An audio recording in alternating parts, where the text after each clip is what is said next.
Welcome, football fans, to Tim Reynolds Show's live play-by-play for Week 1 of the 2025 NFL season. And tonight, it's Monday Night Football, where we will see a prime-time matchup in the NFC North Division, where we will see these division rivals, the Minnesota Vikings, travel to take on the Chicago Bears in Soldier Field. Let's go! It's time for Tim Reynolds Show. And ladies and gentlemen, we will go over the injuries here for everybody, for both teams, for both the Chicago Bears and the Minnesota Vikings. And we see for the Minnesota Vikings, they will be without Christian Durasol, the offensive tackle, is inactive for tonight. And also Harrison Smith, the veteran safety there for that defense for the Minnesota Vikings, will also be out tonight here with dealing with an injury.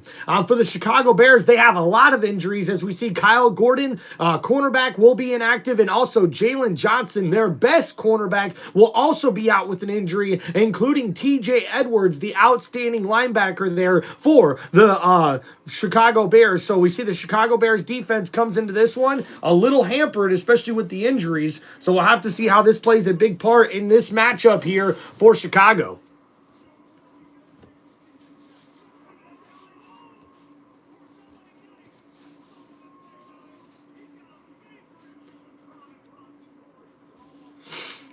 All right, here we go, guys. We're cracking open a cold one for y'all as we get ready for kickoff here for Monday Night Football. Cheers to everybody. Thanks for hanging out on the channel.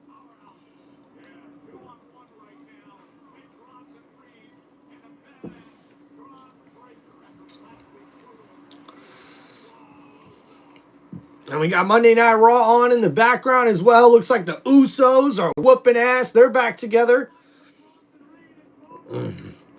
All right, guys, so looking at this matchup, the Chicago Bears come in as a 1.5-point favorite here in this particular game. I'm definitely looking forward to seeing how this newly revamped Chicago Bears team is going to be able to play under new head coach Ben Johnson, especially with the offense, because we're all seeing how quarterback Caleb Williams is going to play in this offense here in Week 1. I'm also really excited, guys, to see Minnesota Vikings starting quarterback J.J. McCarthy get his first start here tonight in his professional career for his second NFL season. So that'll be interesting to see what happens there. What's going on, guys? Welcome to the channel, everybody, and there's the beautiful Soldier Field here tonight for this Monday night matchup where we have the Chicago Bears going one-on-one with the Minnesota Vikings. And here we go, guys. This should be an epic matchup here, and what a great way to kick off the Monday Night Football season. And the kickoff will be underway. And we see here a return coming from Minnesota. They get the opening kickoff, and oh man, breaks a tackle, trucks over another, and he makes it up to the 25-yard line. That's number 32 for the Vikings. And now we'll see J.J. McCarthy. His first career start after being the starter for the Michigan Wolverines, a 27-1 record as a starter, a 2023 national champion, and the 10th overall pick in the 2024 NFL Draft. And now we'll see this new Minnesota Vikings offense. All right, here we go. Ball at the 25-yard line for Minnesota. And J.J. McCarthy is under center. Aaron Jones in the backfield. And J.J. changes the play at the line of scrimmage. Toss to Aaron Jones on the right side. A stiff arm breaks a tackle, and only a gain of a yard on that play. And Tyreek Stevenson was the one able to tackle out of bounds. Only a gain of a yard on that play. Actually, they call it a gain of 3, so a nice run there from Aaron Jones. And look out for him and Justin Jefferson. And we also got the rookie Donovan Jackson starting at left guard for the Minnesota Vikings to look out for here, guys. So now 2nd down and 7 here for Minnesota. J.J. McCarthy is under center, changing the play once again. And now we see here, hike, And play action, McCarthy rolling to his right, gets it to his backup tight end. That's Oliver with a 6 stiff arm and a nice gain of about 3 yards, 4 yards on that play. So 3rd down and short coming up for the Vikings. And that's right. The defense for the Chicago Bears is a little hampered here tonight. So now we got a 3rd down and 2 coming up here for Chicago. And the defense looking to stop J.J. McCarthy in the Minnesota Vikings offense. McCarthy's in shotgun. 4-man rush from Chicago, staying in the pocket, now stepping up. Oh no, and he's going to go down for the sack. And the Chicago Bears pass rush gets to the quarterback, and they're going to force a 3 and out here for the Minnesota Vikings opening drive. And we see here the pressure coming up and collapsing the pocket here for Minnesota, and the Chicago Bears able to get to the quarterback for a loss of 2 on the play. And lucky they didn't get a holding call too on the play, and Chicago Bears are showing their strength on defense here early on in this one. So here we go, a punt coming from Minnesota. Devin Duvernay is the returner for Chicago. And a good punt here. Nice hang time.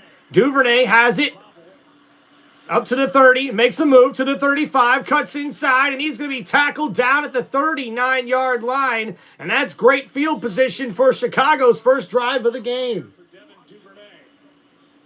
After a 52-yard punt. Now the question is, will the ball come out on time for Caleb Williams last year? And here comes Caleb Williams, a 5-12 record last year, 3,500 passing yards, 20 TDs, and only 6 interceptions. But he was sacked 68 times, a league high last season. So some of the things that he got away with in college, you realized last year at this level it doesn't work. And here we go, guys. Caleb Williams in shotgun, ball at the 39-yard line here for Chicago. Wide receiver in motion. Caleb looking to throw. Pump fakes. Scrolls. And, dumps that off to Swift. And Swift with a nice catch. A gain of about 3 on that play. And Williams having to roll to his right there. Tries to get the ball out quick to the flat. And I'm sure the offense here for Chicago wants to see Caleb Williams get the ball out a little bit quicker. A newly revamped offensive line here for Chicago. And we'll see how well they protect their quarterback. And here we go, guys. 2nd down and 7. Chicago Bears, play action. Caleb, under duress, able to make a nice move there to avoid the rush, and finally just dumps it off to his running back. Swift with a nice move, breaks a tackle, and makes it all the way up to the 50-yard line. 1st down, Chicago. And the Bears quarterback showing some elusiveness here on this play as we see the replay. 85's guard up against the linebacker. And now he's not able to get to the quarterback after that nice move. And he dumps it off to number 4, Swift, on the left side there, almost behind the line. And Swift's able to get a nice gain for the 1st down. So now ball at the 50-yard line. Caleb Williams under center. It's a jumbo set, wide receiver in motion, toss to Swift. Swift goes back inside, almost a counter play. And he gets close to a gain of about 5 yards on that carry. A nice run here for Swift, his first of the game. And this Minnesota Vikings defense is dangerous with Jonathan Allen and Jason Hargraves on that defensive line. They're a 3-4 defense, so we will see these outstanding linebackers play a lot here and make big plays for this defense. Look out for Isaiah Rodgers as well, one of those new additions in the secondary. So here we go. Caleb Williams changing the play at the line of scrimmage. Under center, receiver in motion, ball at the 46. Caleb, play action, looking to throw, downfield. And he dumps it off to his running back again. This time it's number 25 there with the catch. To the 35, a gain of 11.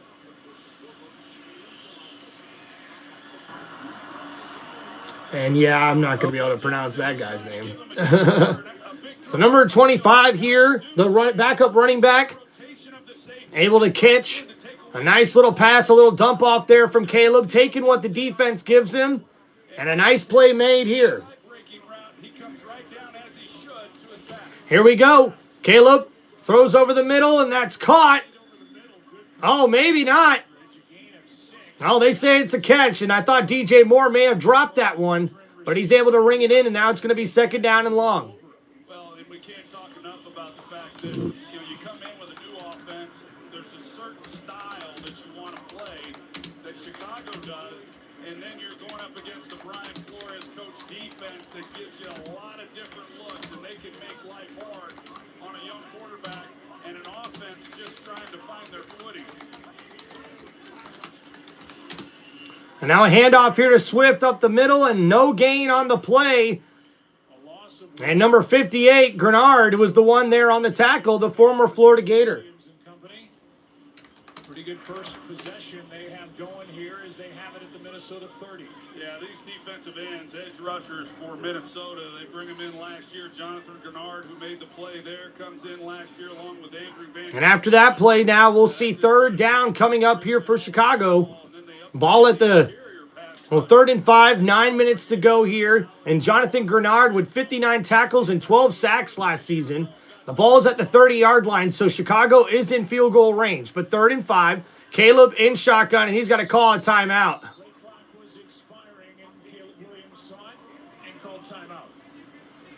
So Caleb not able to get the offense on the same page here for that play. Yo, what's up, Jacob? Jacob, what's up, man? Thank you so much for the $1.99 donation. Appreciate that, bro. Shout out to you, man. I love football. Keep it up. God loves you. Thank you so much, man. God bless you, dude. I appreciate that. So they have rearranged the middle three with Drew Dahlman brought in from Atlanta. All right, guys, getting the poll, trying to get the poll set up here. Start for the Patriots and the Chiefs. Jonah Jackson, who was with Ben Johnson with the Lions back in 21 and then went to Rams, is now back with Ben Johnson, this time in a Bears uniform. Well, and very easily could have had a new starting left tackle as well. I'm not so sure when they drafted Ozzie Capilla out of Boston College that the intention wasn't for him to be the starter. And here we go. 3rd down and 5. Caleb rolling to his right, looking to throw here. Gets rid of it. Oh, and that was a dart to a Doomsday. Did he catch that?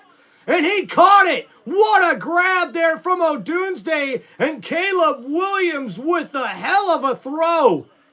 And O'Doomsday able to pull that in, and we see the foot in. And, oh, the other foot just get down right before he drags out of bounds. Ball at the 13-yard line. Caleb looking to throw now. Completes that one to number 14, and he's tackled down after a gain of about 6. Yeah, it didn't look like there was much there at all, and Caleb Williams just kept his eyes down the field. That's right. Caleb Williams was able to avoid the pressure and gets that big gain there to Roma Doomsday. There were 2 guys on him up the field. And a good job by the second-year player coming down with the football. 2nd down and 3 here. So 2nd down and 3 coming up here for Chicago. Caleb Williams 6 for 6. And we got a timeout. Yep, the Vikings defense takes a timeout here.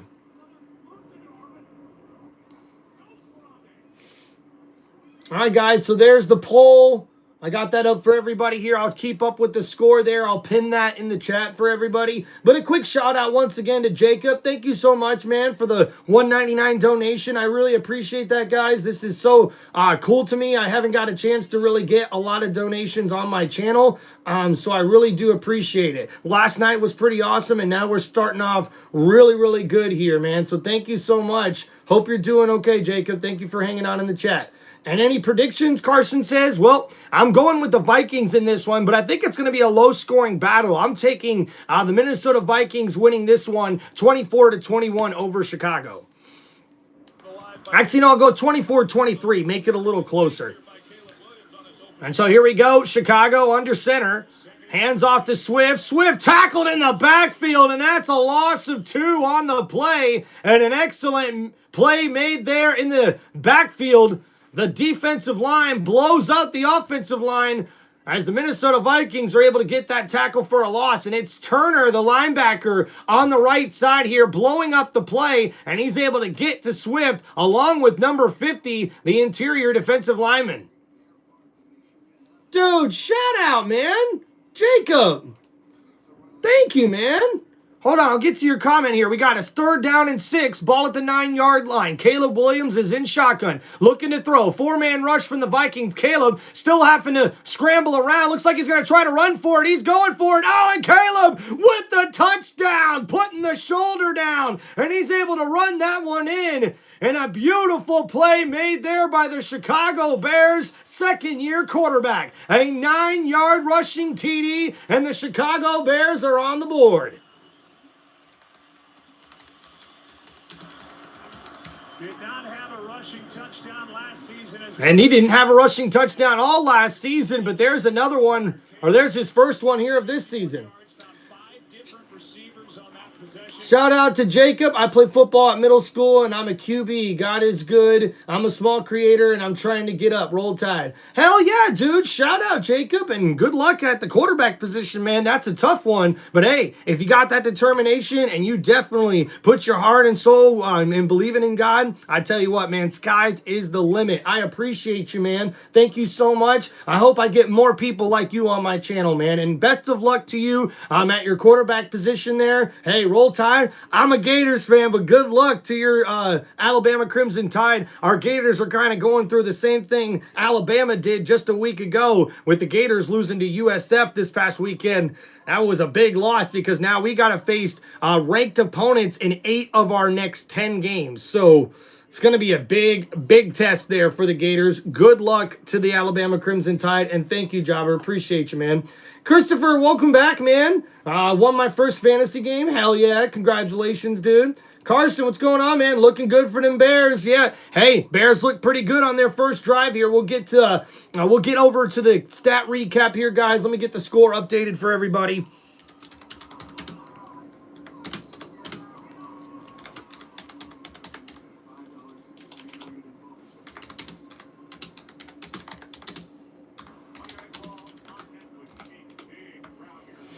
All right, here we go, guys. Yeah, Jacob, don't even get me wrong, man.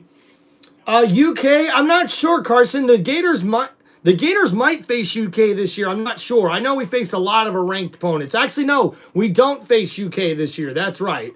So, all right, guys, so I got the score pinned in the chat here. So you guys know what's going on. Thank you for the sub there, Jacob. Appreciate you, man.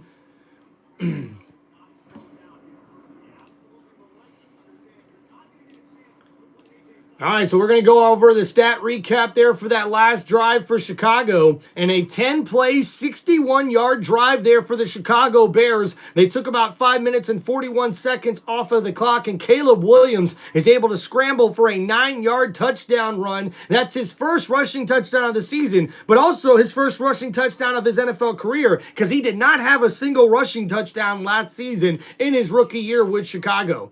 On looking on this particular drive, we see Caleb Williams was able to find 5 different targets on this play here, or on this drive, I should say. And we see he went 6 for 6 for 51 yards on that drive, and Chicago leads 7-0 here after that rushing touchdown for Caleb Williams. So a 3-and-out for the Minnesota Vikings on their first drive. So we'll have to see how J.J. McCarthy and the Minnesota Vikings offense responds here, now trailing 7-0.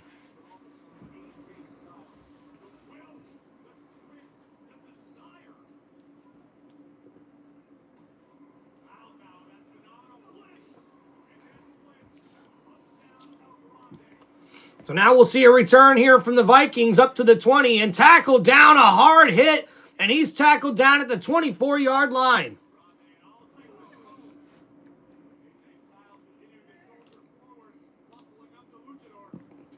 So now here comes J.J. McCarthy as he gets ready for his next drive, his second drive here of the game. What's up, Jags? Go Buccaneers. Hell yeah, dude. Thank you, man. Jacob, have a good night, man. Thank you, dude. Wow, guys.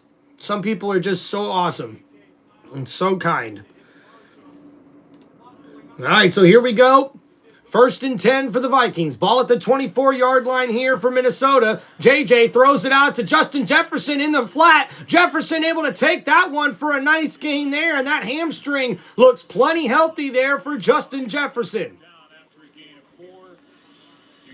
Two-time Pro Bowl receiver, two-time All-Pro, had over 1,500 yards a year ago.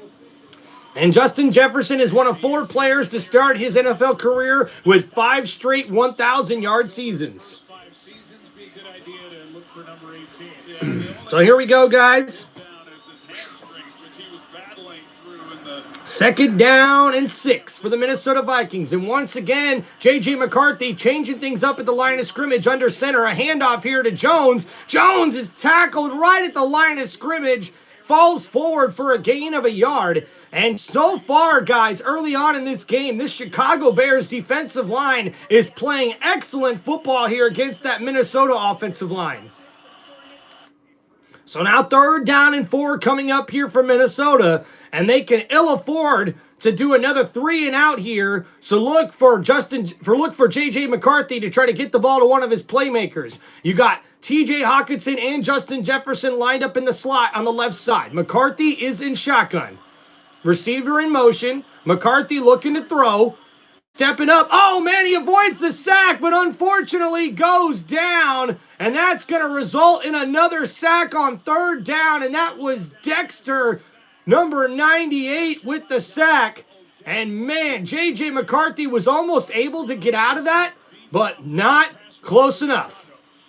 As we see here on the replay, it's a 4-man rush.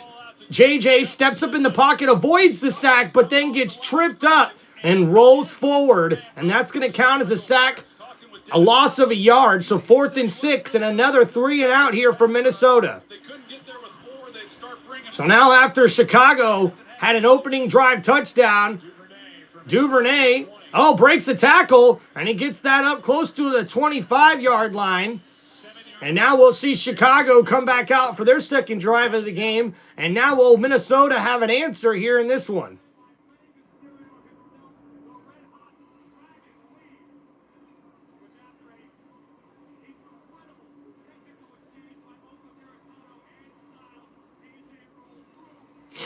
All right, guys, we're here on commercial break. Go Bucks, what's up, man?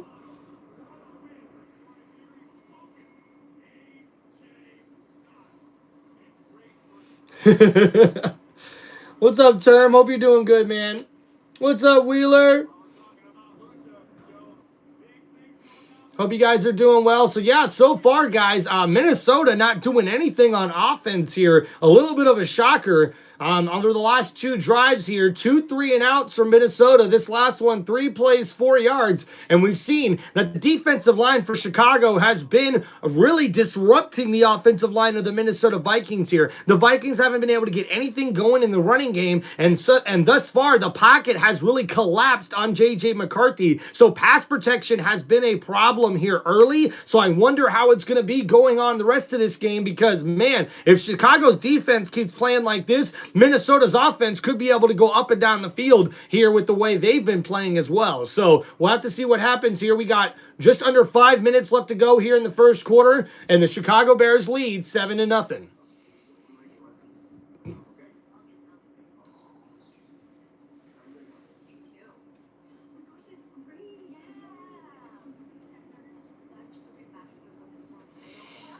All right, guys, make sure you get your votes in the chat on who you think is going to win this matchup. Please make sure you guys hit that like button and subscribe to the channel.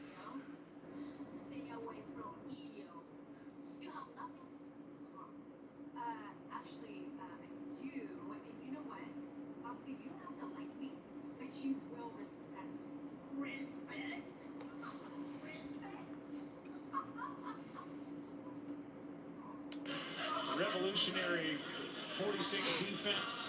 And how about the Walter Payton jerseys? They're in attendance.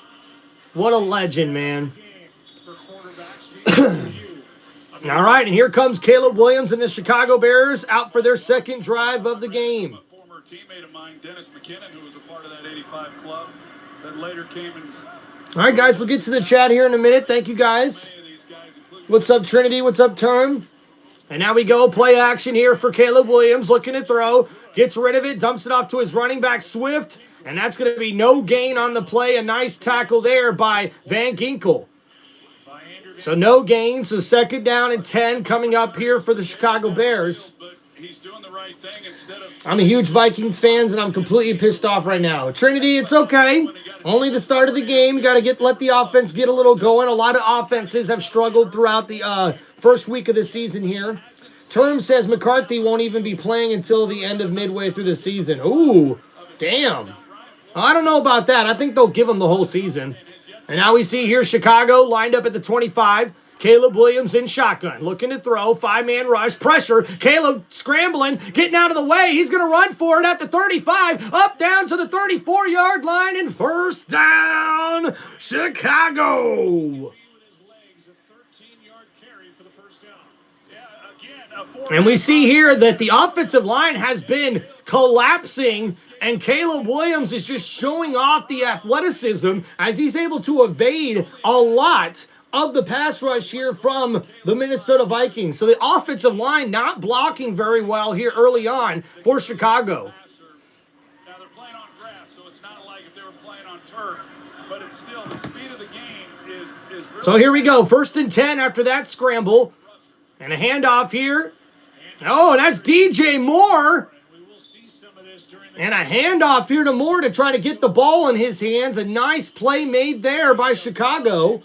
But the Minnesota Vikings did see it coming. Well, last year there was some discussion about...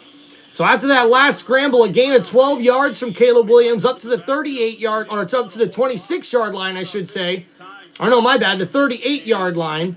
And now we see Chicago's up to the 43-yard line here on this play. 2nd down and 5 coming up.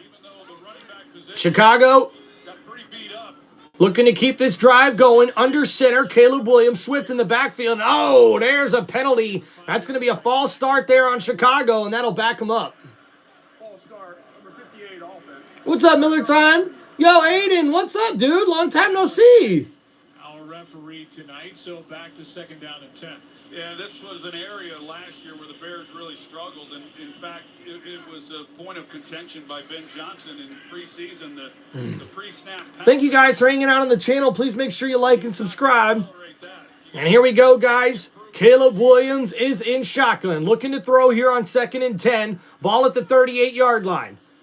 5-man rush. Caleb sticks around in the pocket. The pressure gets to him, and he slings it to his tight end, and that's Loveland with the catch. And he's close to a 1st down for Chicago. So far, the name of the game here, folks, has been Caleb Williams avoiding the pass rush for Minnesota. And we see the same thing here. Caleb Williams sticking around in the pocket, but Green almost gets there through 2 defenders. And Caleb Williams has to step up in the pocket and get that ball dumped off to tight end Loveland, an off-balance throw, but Loveland was able to bring that one in. So 3rd down and 2, and oh, that's throw behind a Doomsday, and Isaiah Rodgers is there on the tackle. A loss of 3 yards on the play, and that's going to be a 4th down coming up here for Chicago. And Ben Johnson did not like that one at all. That was a terrible throw by Caleb Williams, and that it resulted in the loss on the play. A Doomsday would have been better not even catching that. Hey, it's okay, man. Whole football practice went well, Aiden. Thank you so much for coming on the channel. So now we'll see a punt here from Troy Taylor. His first punt of the game. Troy Taylor hits it. Price stays away. And not too bad. The 3rd possession coming up for the Vikings. We trail by 7.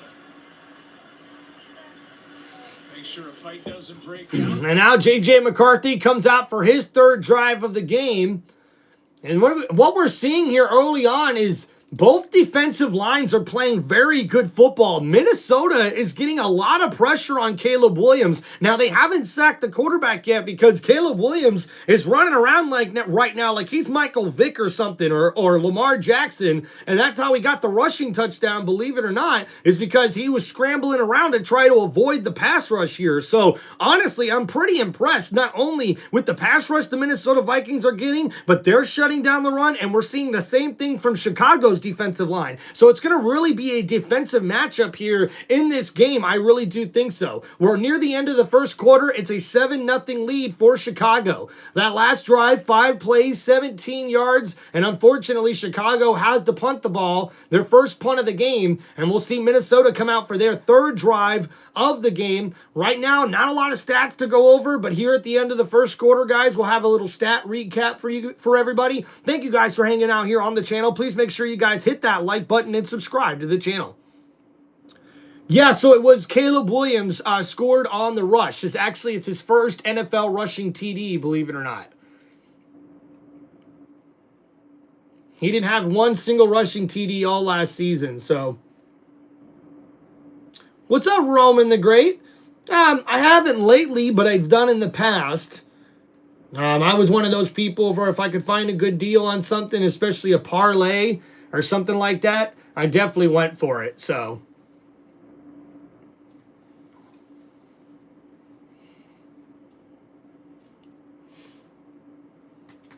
Yeah, Adam Thielen's back on the Minnesota Vikings. I love that for the Vikings.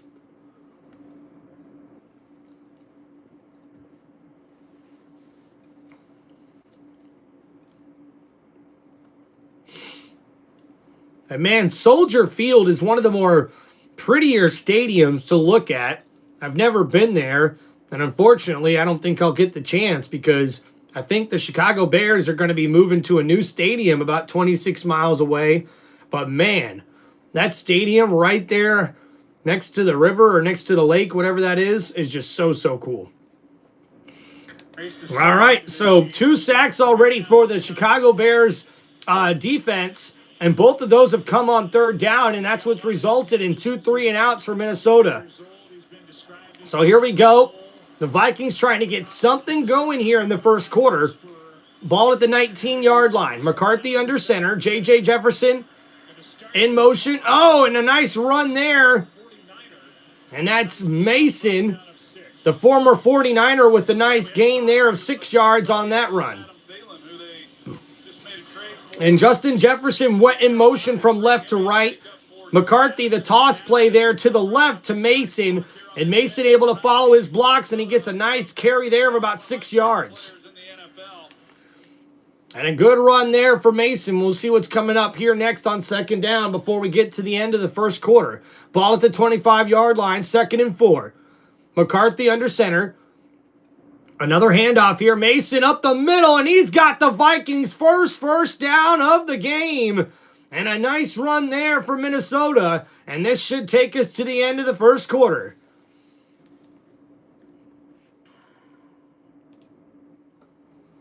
Yep, no Jordan Addison for the first 3 games.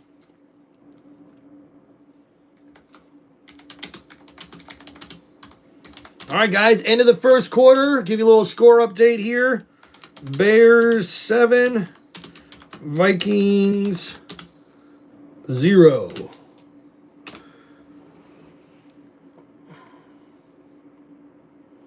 Oh, yeah, Carson, you've seen it in almost every single game this year. The first quarter goes by so fast because both offenses are taking their time to call plays. They're not trying to rush. You're not seeing, like a 2-minute drill yet in the first quarter. Everything's just kind of like, let's try to keep things going smoothly here. Let's try not to make mistakes and all this stuff. In other words, you don't really see these teams really start to push themselves on offense till the second half, especially in weeks 1 and probably week 2.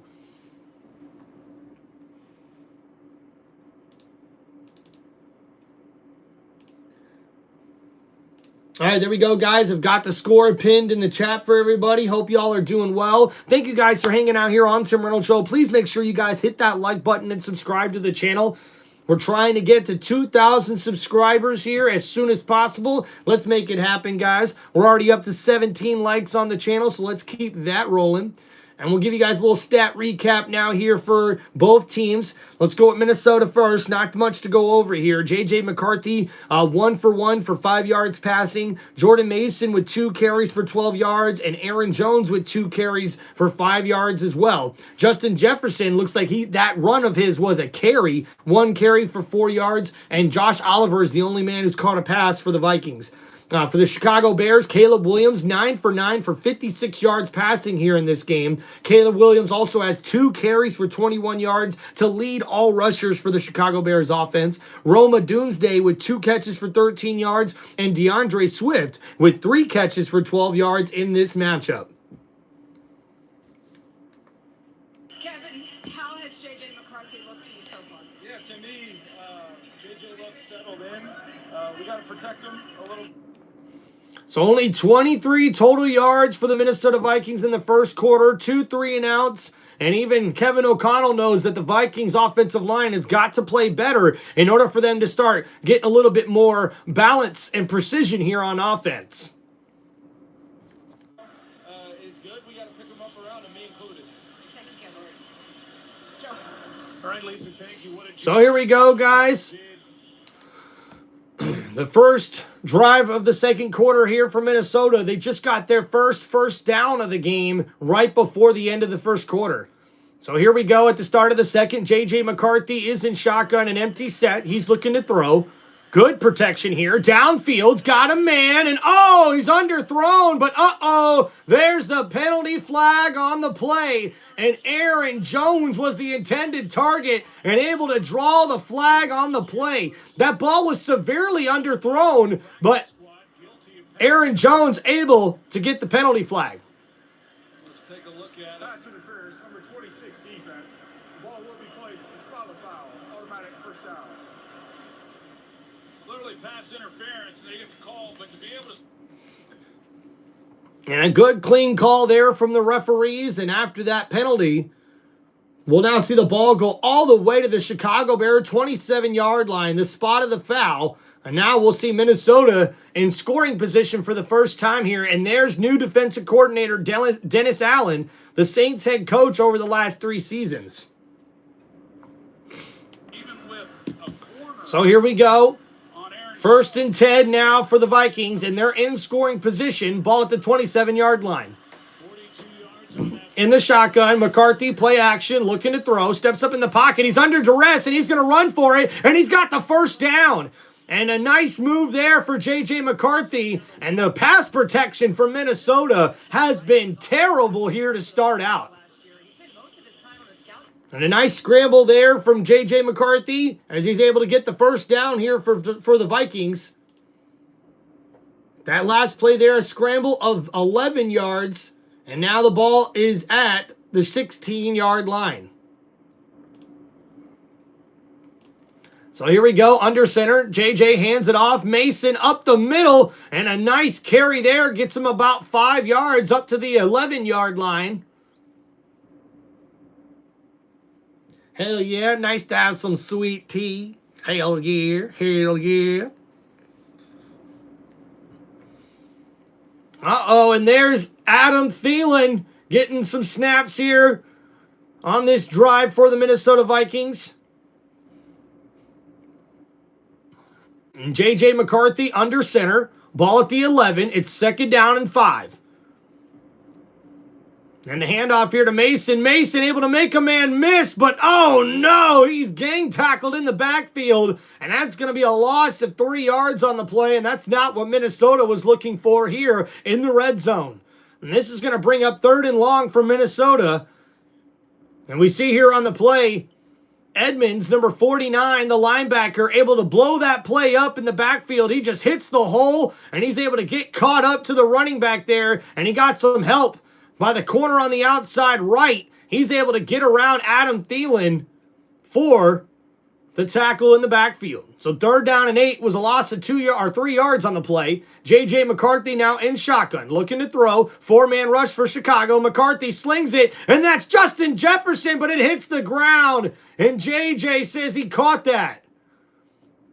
So now 4th and 8, and Minnesota will have to settle for the field goal. And we'll see the replay here and wonder if Justin was able to make that catch. His hands are underneath. Oh, yeah, unfortunately, that goes right through his arms. And Justin Jefferson not able to make a grab. And I think Justin might have been looking for a penalty marker on that play. And we see decent coverage there on the back end A 31-yard field goal attempt is good for Minnesota. What's up, William?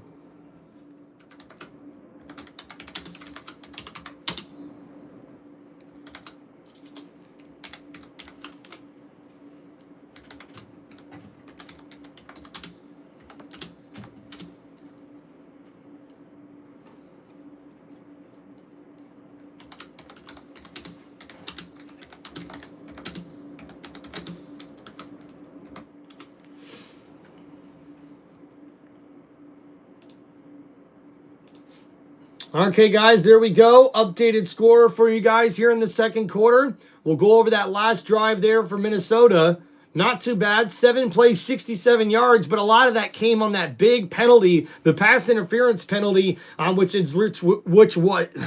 resulted in a 42-yard gain for Minnesota, getting them in scoring range. But unfortunately, they're not able to get it in the end zone, and they'll take a 31-yard field goal to get on the board. They now trail 7-3 here with just over 12 minutes to go in the second quarter. Chicago 7, Minnesota Vikings 3. So J.J. McCarthy still 1 for 2 for 5 yards passing. Jordan Mason is the leading rusher with 4 carries for 14 yards for the Vikings, and not much to talk about in the passing game. What's up, Robert? Welcome back, man. Yep. So the penalty was like 40-something yards, but the drive was 67 yards. All right, guys, I'll be right back.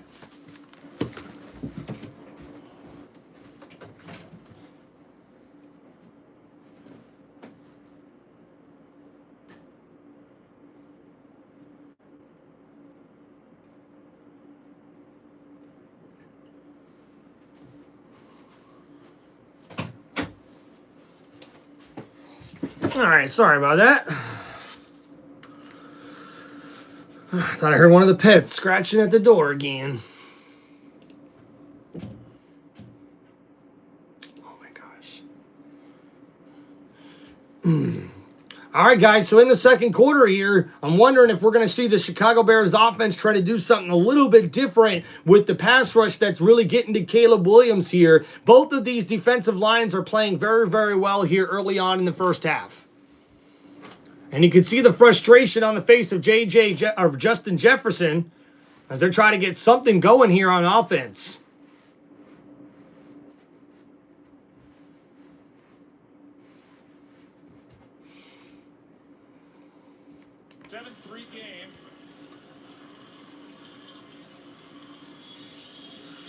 Moore and the offense about to go. Carson says he needs Swift for this drive. I'd imagine.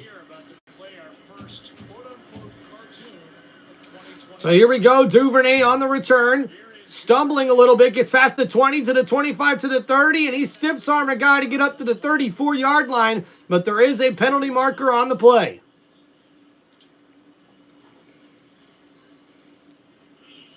It's a 34-yard return. However, so we'll see what the penalty marker is here on the play. Hope you guys are doing well. Thank you for hanging out here on Tim Reynolds Show. Please make sure you guys hit that like button and subscribe to the channel. Oh, and it's an illegal formation there on the Vikings. So that's going to give Chicago even better field position here.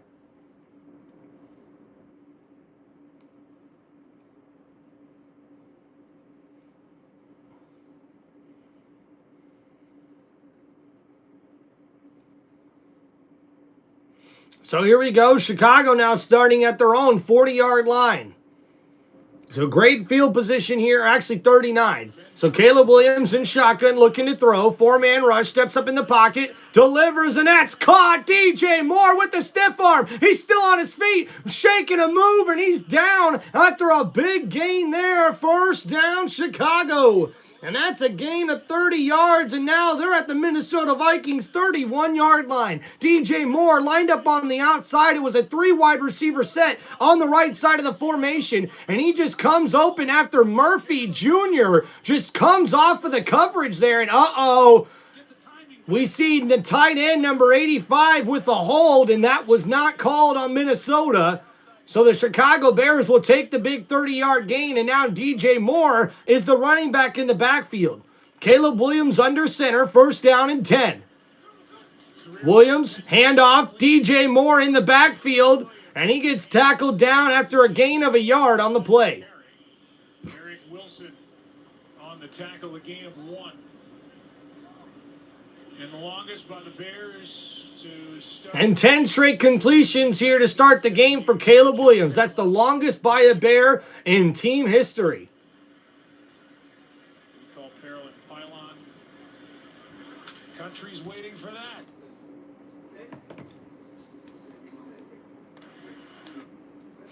Here we go. Chicago now lining up for second down and 9 at the 30-yard line. Oh, it looks like a timeout called here. No, it's a penalty flag. With some of the pre-snap with the motions, just timing it up. Number 2, offense. 5-yard penalty. Second down. And that's going to be a work in progress, but I know for Ben Johnson, boy, that's just something that really irritates him, as it does all coaches. That when you're getting, So you don't like that if you're Ben Johnson, and that penalty now will back up the offense for Chicago. continue to get better as we move through the year, but we saw that right then from DJ Moore moving a little bit sooner.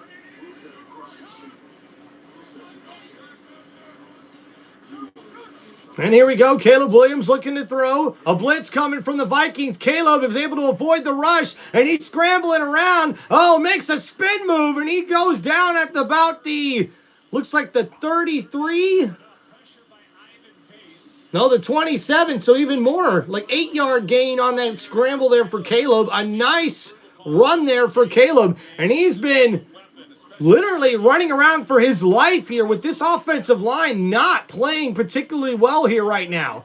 And we see number 0 almost gets there on the sack, and Caleb able to show quick feet to avoid the sack on that play. So here we go, Caleb Williams showing off the leg strength here. It's now 3rd and 6, and uh-oh. And looks like another false start here on Chicago.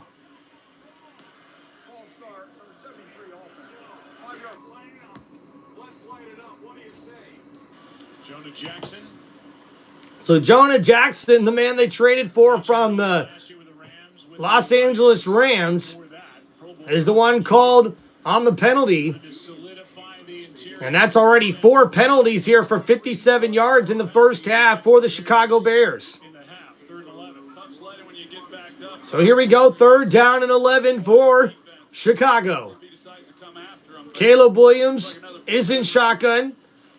Hands off here to Swift. Swift on the draw play up the middle. Spin move, and he's tackled down hard by Van Ginkel. And that's a gain of about 7, but still going to be short of the first down. And Chicago looks like the offense is going to go for it. They're not the ones who ever have to answer for it if it doesn't work.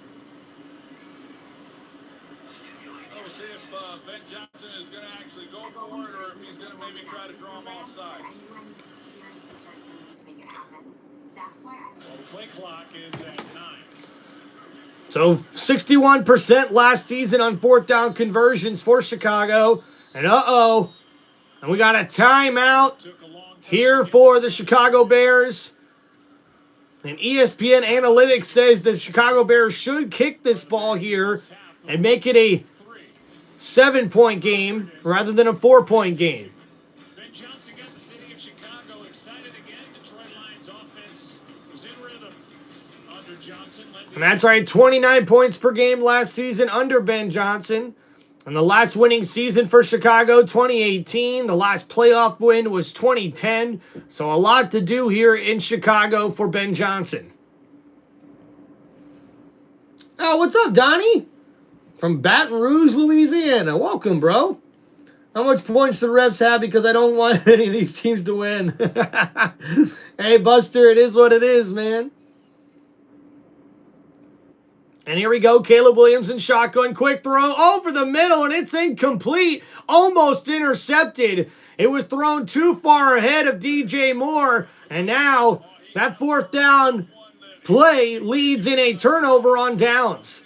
And the Minnesota Vikings defense came to play, And man, that was a terrible throw there by Caleb. And now the Chicago Bears turn it over. And Vikings down by 4 are looking to take their first lead of the game here on the next drive. So I hope you guys are doing well. Thank you for hanging out on the channel. Don't forget, guys, to please hit that like button, subscribe to the channel. Also, we have channel memberships now live on my YouTube channel, so feel free to sign up for those if you guys are interested. Feel free to donate here in the chat. And thank you guys so much for hanging out here on Tim Reynolds Show.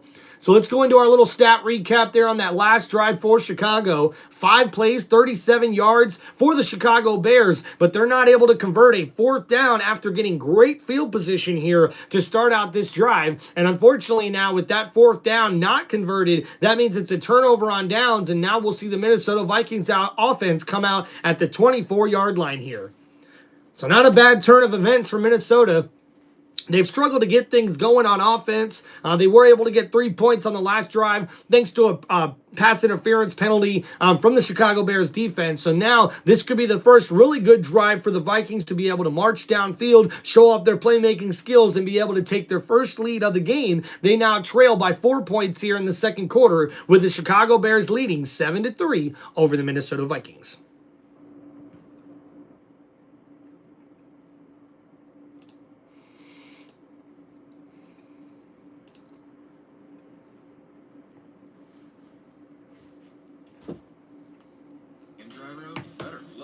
Chicken from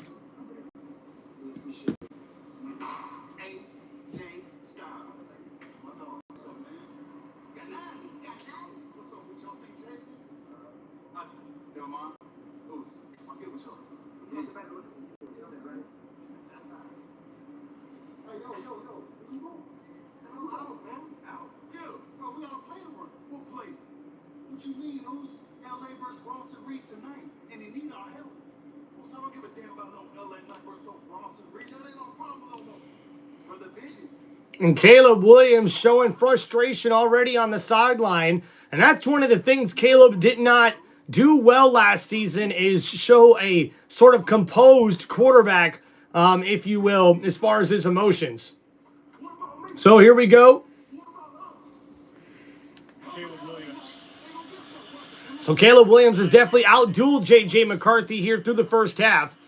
And here goes Minnesota. And McCarthy under center. Hands off to Jones on the little reverse play here. And Jones, not able to get much on that play. And that's a gain of maybe 2 yards on the play. And Sewell, number 44, the linebacker, was able to push him out.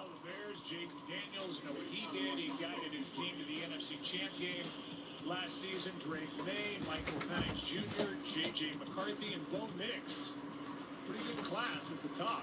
Yeah, really good. There's some guys already that are pretty accomplished in those teams would say that they have found their. So here we go now, 2nd down and 8 for the Vikings.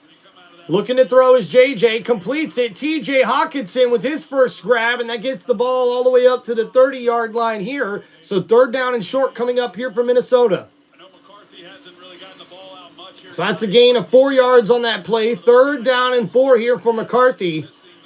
And he's hoping to get things going here. That I would expect him to be heavily involved in this offense outside of Justin Jefferson. He came into last year coming off a knee injury, missed the first 7 games. Came on strong towards the end. He says he's full. And here we go, 3rd down and 4. J.J. McCarthy looking to throw. Blitz coming from Chicago. The Vikings pick it up. Justin Jefferson with the catch, but oh no! I believe he's going to be tackled just short of that 1st down marker. By Tremaine Edmonds, one of the 2 linebackers that the Bears brought in back in 2023. His running mate TJ Edwards inactive tonight. So here we go. J.J. McCarthy is on the replay here. Steps up in the pocket. Good protection from Minnesota. And probably just completed that pass a little bit too late for Justin Jefferson to be able to get to the 1st down marker, but great tackle in there from Chicago. And now on 4th and 1, Minnesota's going to have to punt. Right, another punt. Duvernay has been busy. And a lot of punts here from Minnesota in the first half. And uh-oh, that one is not pretty at all. And the punter wants that one back. field position for the Bears, leading back forward. AVP on And that's right, guys. So now Chicago's already back on offense once again. And so far, Minnesota can't get anything consistently going here on offense. Another 3-and-out drive. They look like they're not really getting good play calls in. Their first play call there was a little sort of reverse to Aaron Jones. McCarthy, instead of handing it off to Mason, handed it off to Jones, who was coming in motion, and he barely even got a yard on that play. And then we got a completion here on 3rd down to Justin Jefferson, but it's not enough. 4th and 1, and they have to punt it back to the Chicago Bears. And now Chicago, after that last drive, they were able to march the way down the field, but unfortunately gave it away on a turnover on downs. So now we'll see what Chicago can do here on this next possession. They'll have the ball at the 35-yard line, so good field position. And your favorite wrestler's favorite wrestler.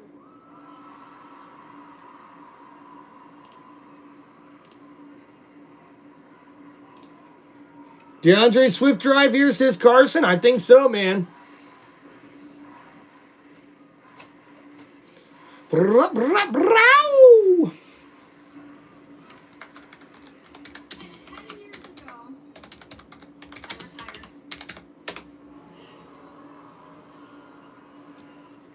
Cheers to you guys. Thanks for hanging out, man. If there were more stats to go over, guys, I'd go over them with you, but there is not a lot of offense we're seeing here.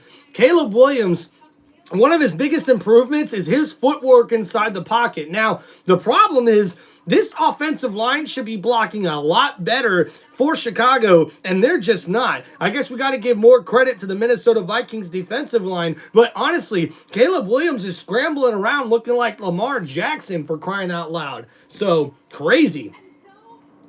I went on a journey to accomplish all these other crazy dreams I had in life, and I did it. But most importantly, And we see Caleb Williams here really trying to work the vision here.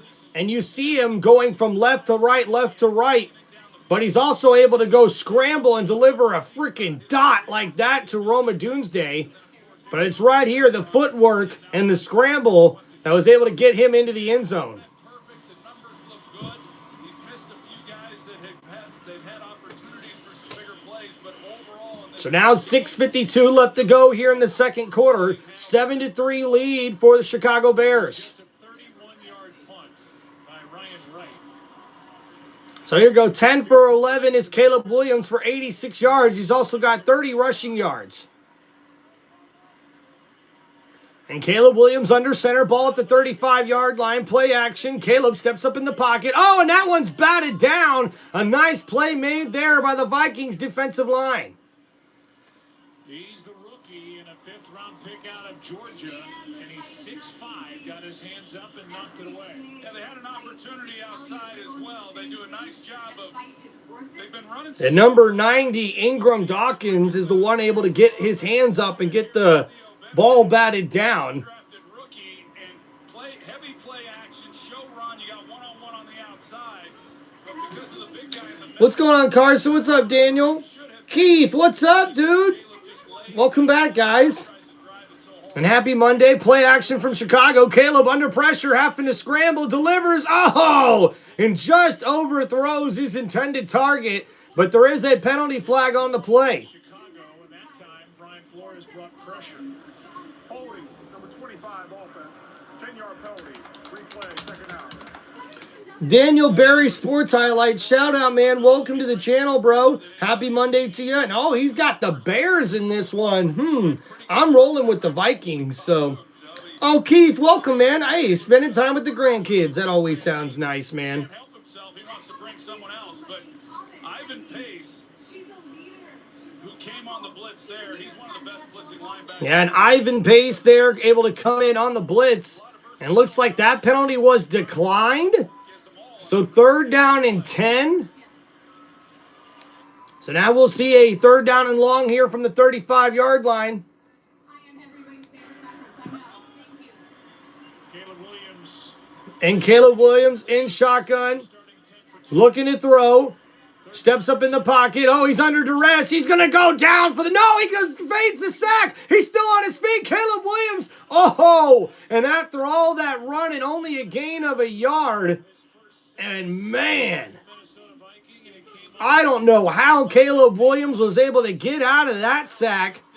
And we see here it's a 5-man rush from the Vikings. And Allen is right there. His hands on him. And what the hell? That was crazy. Caleb Williams able to avoid the sack. And now we'll see the Chicago Bears, though, have to punt. Only able to get a yard on that scramble.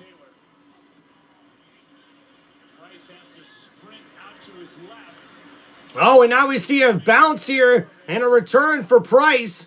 It would only get a gain of a few on the play. And we'll see the Minnesota Vikings come back out on offense with 5:52 left to go here in this one. And the Chicago Bears lead 7-3 over the Vikings. And J.J. McCarthy looks to get something going here with the Vikings.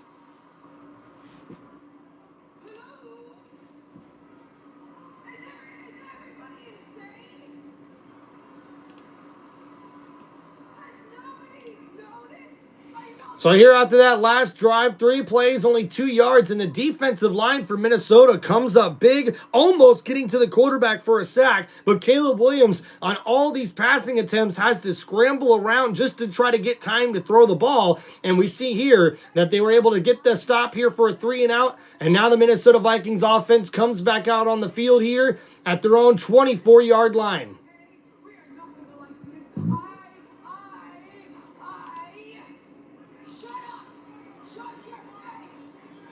What's up, Jeffries? I'm a diehard Chargers fan, and seeing them finally beat the Chiefs after almost beating twice. Yeah, congratulations, man. That was a great game for the Chargers.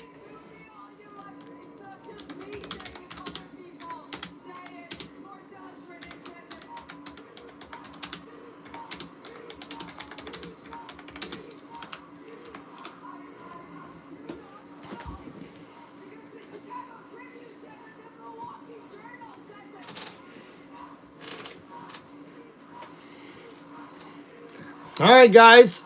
So not a whole lot of stats to go over here, guys, for both of these teams, to be honest with you.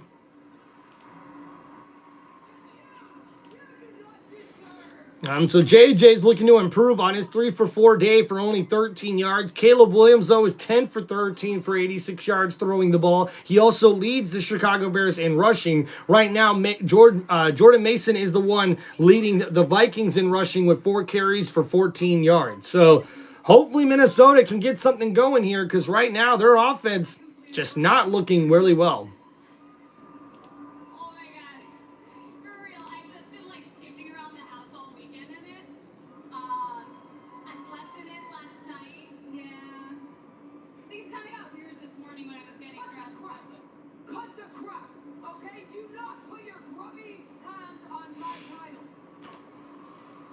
Hey, Carson, you know, when you got to explain that about your team, that's never a good sign there, buddy, okay? I mean, let's face it. They should have not played as bad as they played yesterday. Oh my God, was that me? Was that one of my tiny sisters? And here we go now. Ball at the 24-yard line for J.J. McCarthy. Lined up under center. Handoff here to Mason. Mason makes a man miss. He's got room to run, and he's got a first down for Minnesota. But oh no, there's a penalty marker on the play. It's a hold that's coming back. And this one's coming back, looks like. Holding, number 67 offense. 10-yard penalty. Quick play, first down. We've seen Justin School with the 49ers played a lot last year with Tampa Bay. They brought him in because Christian Darrisaw, their usual left tackle, is making his way back with torn left ACL and MCL. There's the hold on School. And School with the hold there after number 55 blew up the offensive line and almost tackled Mason in the backfield. So a lot of Mason here early in the first half, not so much Aaron Jones. And now JJ, play action, looking to throw. Oh, and that one's batted down by Edmonds. And on 1st and 20, it's going to bring up 2nd and 20 now. A nice play made there by the linebacker for Chicago. As we see here on the replay, McCarthy looked a little confused. He's able to stay in the pocket, play action, tries to get rid of it quickly to his tight end. He did have Hockenson open, but Edmonds with a beautiful play. So now, 2nd down and 20 here for Minnesota. Ball at the 14-yard line. And now McCarthy looking to throw. 4-man rush for Chicago. McCarthy, and that one was batted down. That could be a fumble. And the Bears pick it up. No whistles blown, I think of as yet. And no, they did blow the whistle. Former Indianapolis Colts, who signed a 3-year deal, got his hand on McCarthy's arm. And we see here on the replay, McCarthy, his arm just got hit on the back end there by the defensive lineman, and that one came out terrible. And McCarthy wants that one back.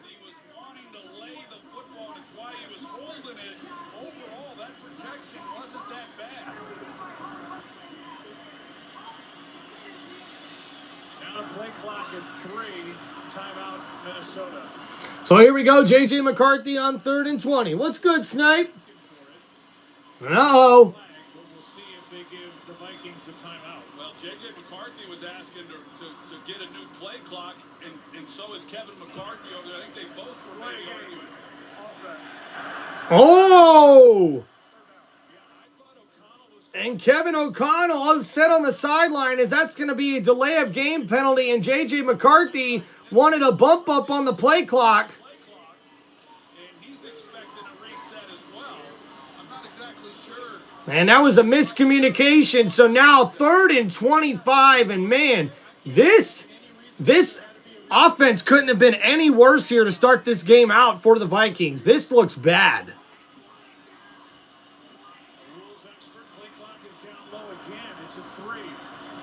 And here we go, McCarthy, blitz in his face. He dumps it off to Mason. Mason, not able to get much on the play. And unfortunately, that's going to result in a 4th down for the Vikings. And man, this is probably as bad of a first half as we've seen the Vikings offense have since Dobbs was the quarterback. Man. This is bad, guys. 5 drives, 4 3-and-outs. For the Vikings. This Chicago's Bears defense is really balling out in this first half. The Vikings aren't able to get anything going. And I got to be honest with you guys, we got a little over 4 minutes left in the first half. But man, this Vikings team's looking almost as bad as the Miami Dolphins did against the Colts. After a return of 7 yards next week, Monday Night Football doubleheader at 7 o'clock Eastern. Oh, guys, and that's right. Next week, my Tampa Bay Buccaneers will be taking on the Houston Texans, a part of a doubleheader on Monday Night Football. And after that, at 10 p.m., it will be the Los Angeles Chargers going one-on-one with the Las Vegas Raiders. Those games will be available on the all-new ESPN app. A tough loss for the Texans yesterday in Los Angeles, but how about shake and bake Baker Mayfield coming up with the win against Atlanta? Here is Swift.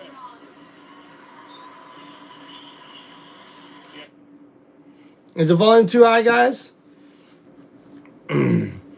So Swift there on the carry. Not able to get much there. And they're going over the first week storylines. A gain of 4 yards on that play for Swift. Under 4 minutes to go here in this one for Chicago. Thank you, guy. What's up, dude? Yeah, normally I actually, during the offseason, I stream Monday Night Raw and Friday Night SmackDown for WWE, so I got it on in the background so I can sort of keep up with what's going on. And here we go, guys. Chicago 2nd and 6, and another false start penalty for Chicago. Man, this offensive line has been terrible, dude. Wow. Nathan says the Bengals will be fine. They'll go 12-5.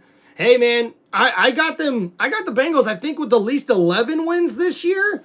So 12-5 is not out of the realm of possibility.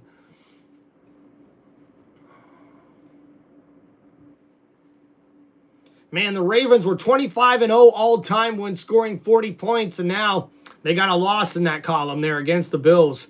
So here we go. Blitz coming from Minnesota. Caleb gets it out quick. Number 14 with a nice grab and a first down, Chicago. And I cannot pronounce this guy's name to save my freaking life.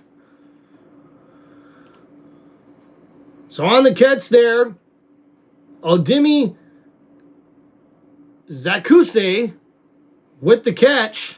And he's got a big gain there for Chicago. A gain of 16 yards on the play. And now ball's up at the Minnesota Vikings 44-yard line. Swift in the backfield.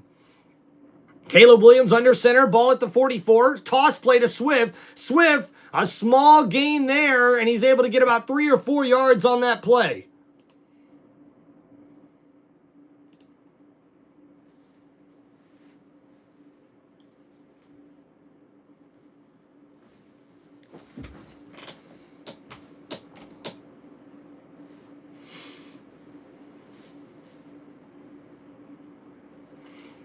So Dallas Turner, the guy who's really been putting the pressure on here for the Vikings. It's now 2nd down and 7 for Chicago. Ball at the 41-yard line. Swift in the backfield. DJ Moore in motion. Handoff here to Swift. Up the middle. Oh, man, almost loses the football. And he's tackled after a gain of a yard. And that's Pace Jr., number 0, in on the tackle. And he's almost able to force a fumble there from the running back, DeAndre Swift.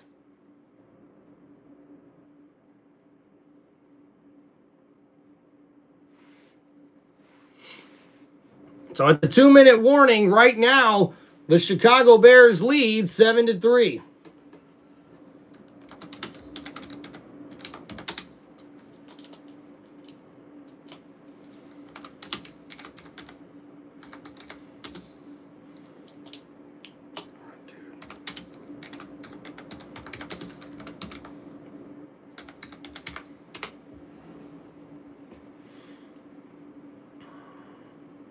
Yeah, Nathan, I'm going with the Vikings here, but I got to be honest with you, man. Like, I mean, the Vikings are going to have to try something completely different here in the second half because their offense has looked bad. I mean, really bad. I'm really surprised by this, to be honest with you. Who you guys rolling with? I see we got the poll here going like right down the middle right now. Chicago at 45%, the Vikings at 55%. So, yeah. A low-scoring game here, though, guys, so nothing really exciting to go over yet. No stat recap yet to go over as well. Oh, Nathan said he picked the Vikings first, and now he changed his mind now. Oh, well, I don't blame you there. I got to stick with my gut, man. I got to stick with my pick. I picked the Vikings. If they lose, they lose. It is what it is. What's up, Snipe? How are you doing, man? I'm doing okay. I'm doing okay, man. Little up and down today. The start of the week's always usually like that. Last night was amazing here on the live stream. We really kicked ass here on TimReynoldsShow. It was really good football game. The Ravens versus the Bills. Got some really good donations as well last night. That was really cool. Really made my night. But to be honest with you, man, it's just been tough. It's been tough with life. Just trying to, find a job, make sure I support my family.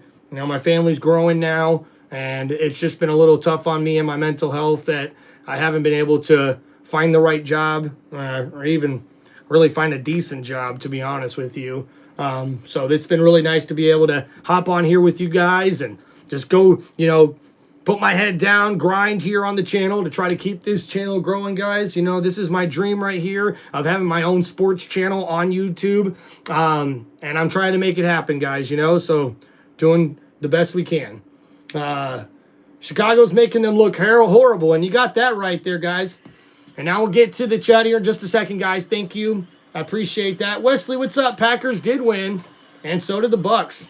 And now we see here Caleb looking to throw, steps up in the pocket. That's completed. Number 14 with another nice grab and a first down, Chicago.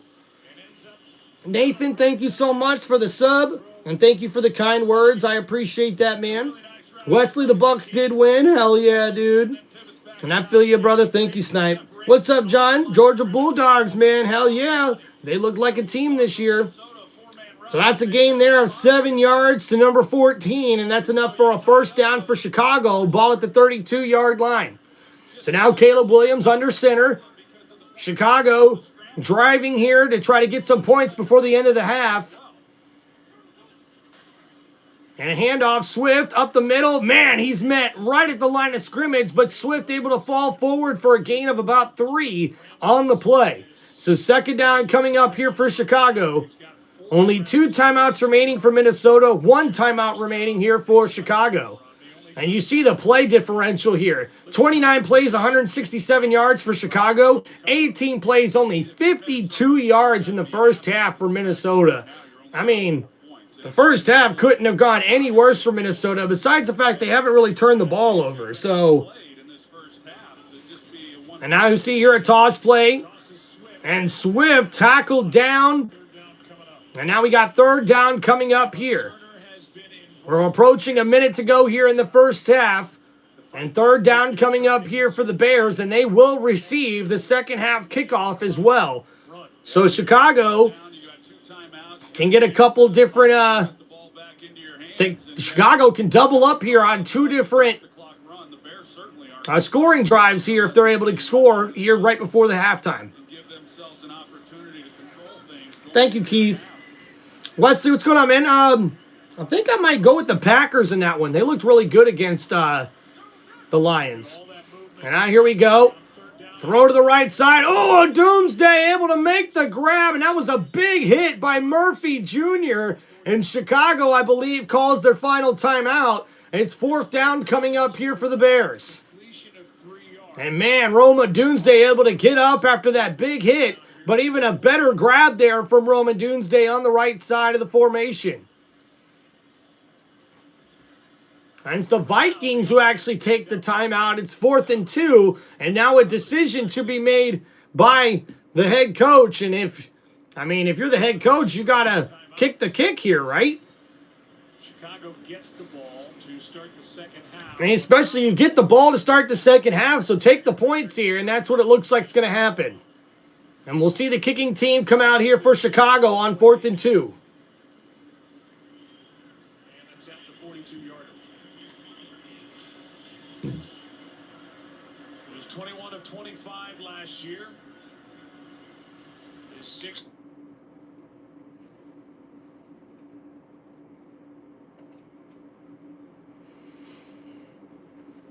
So here goes a 42-yard field goal attempt from Santos. The kick is up. And, oh, it's good. Gets right inside the right upright. And Chicago takes a 10-3 lead here in the second quarter.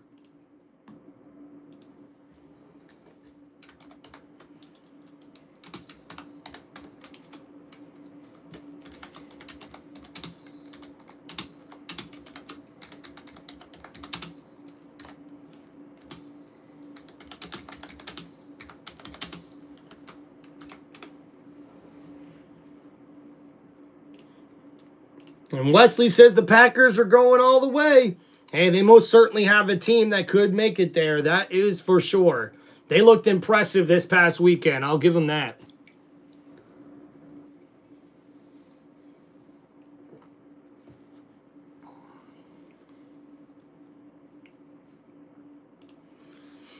All right, guys, thanks for hanging out here on the channel. Don't forget to hit that like button, subscribe to Tim Reynolds Show. And, guys, we're about to find out here if Minnesota can get anything going here on this next drive before the halftime. Only 24 seconds remaining, so I don't think they're going to take a knee here. That's not Kevin O'Connell's style, especially with how bad this offense has been in the first half.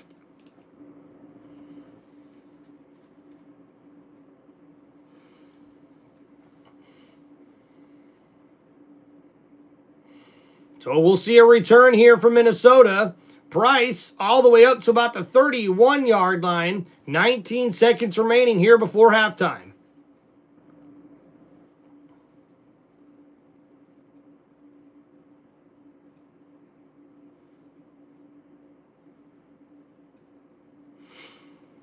And the Lions have been able to put together a lot of trick plays under offensive coordinator Ben Johnson. And you're hoping to see the same thing here for the Chicago offense. Hell yeah, Commanders on top, says Mason. So here we go, guys. 19 seconds to go. J.J. McCarthy's in shotgun. And now JJ looking to throw. Over the side. That's caught. And a big gain right there by Naylor, number 1. And did he get out of bounds? And this officiating crew's had a tough time spotting the football in this game. They finally blow it down. Naylor got out of bounds.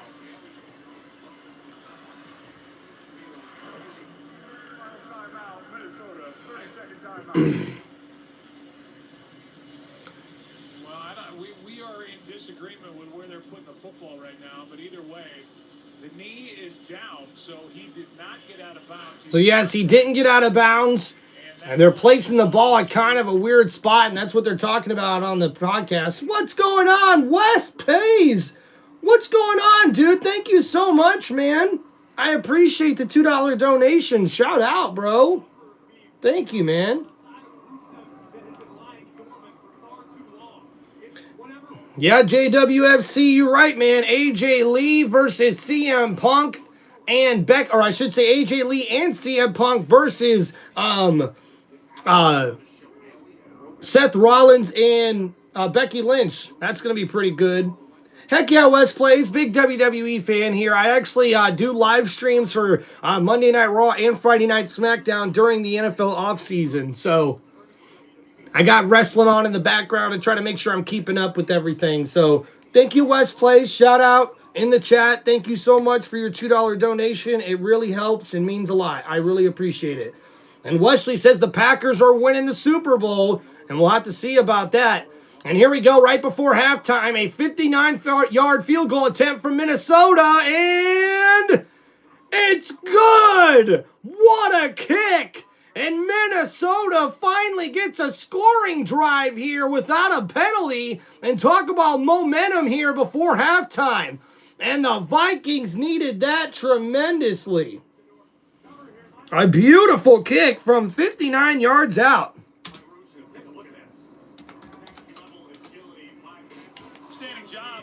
What was lost in that is the route by Jalen Naylor to get themselves in a position to even give Reichert an opportunity for this play. Justin Jefferson loving it. The completion was 28 yards for J.J. McCarthy, who's watching that sail through the uprights. That ties the 59-yarder, a Soldier Field record, which belongs to, of all people, Matt Prater from 2015, who was the hero and made the game-winning kick last night, as he had spent, according to Mike. All right, so here we go, guys. 6 seconds to go, and we'll see if the Vikings will try to run the clock out here. And Will Richard with a 59-yard field goal, and that ties the longest kick ever at Soldier Field here in Chicago.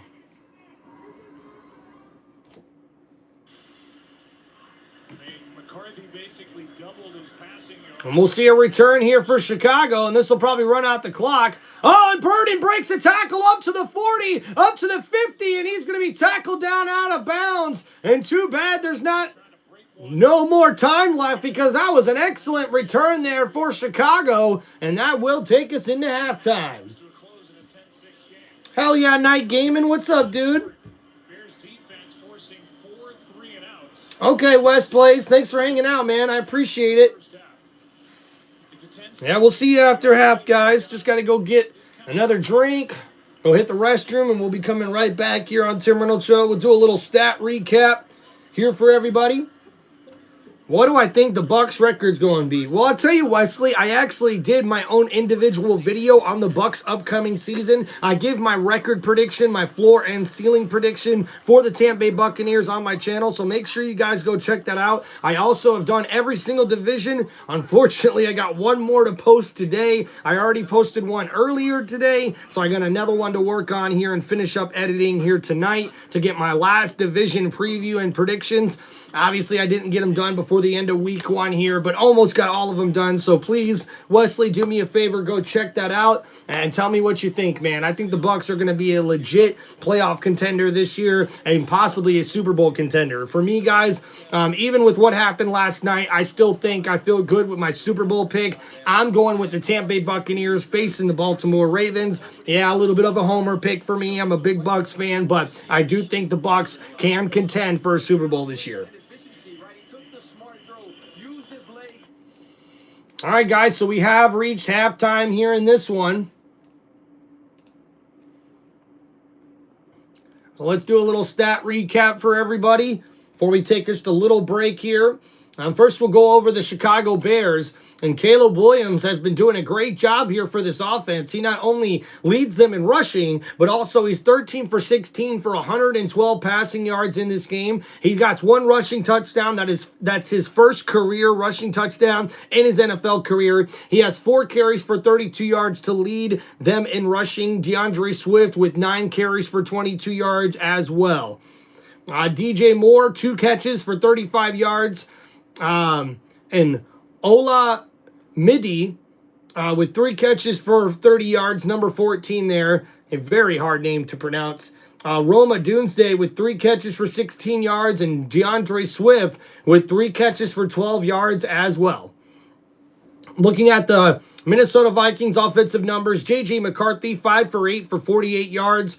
Jordan Mason, 4 carries for 14 yards as well. J.J. McCarthy with 1 carry for 11 yards. And Aaron Jones, only 3 carries for 6 yards. I think he's had a total of maybe 5 touches in this game. So not what we're normally used to seeing for Aaron Jones. Usually he's a workhorse and he's a guy that gets the ball a whole lot. But we're not seeing that here in this one for the Minnesota Vikings offense. And Justin Jefferson, only 1 catch for 4 yards in the first half. That's got to change there for Minnesota. Talk about a struggle here in the first half for the Minnesota Vikings offense. Now, both defensive lines have been playing outstanding thus far. The Bears defense have gotten 2 sacks on the quarterback there from Minnesota, both of those on 3rd downs. Caleb Williams hasn't been sacked yet, but he's been under duress quite a bit. Actually, on most of his pass plays, I would say he's under duress. So that's your little halftime recap, guys, right now. The Chicago Bears...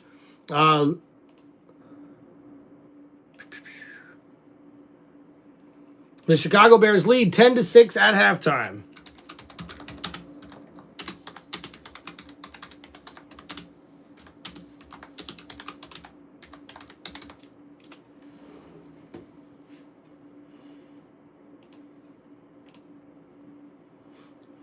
All right, thank you guys. Just going to go ahead and take a little halftime break here. We'll be right back in just a few short minutes. Make sure you guys hit that like button, subscribe to the channel, and please come back for the second half. And thank you guys so much for your support. Make sure you guys go check out my memberships that are now available on my YouTube channel. Feel free to sign up for those if you guys are interested. Feel free to donate here in the chat. I'd really appreciate it. But hey, if you can at least hit that like button and subscribe, I appreciate every single one of y'all. Thank you so much, man. And we'll come back for some excellent play-by-play coming up here in the second half in just a few minutes.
Hey, hey, hey, hey, hey, hey, hey, hey. What's up, everybody? How you doing? Here we go. You know what time it is on Tim Reynolds Show.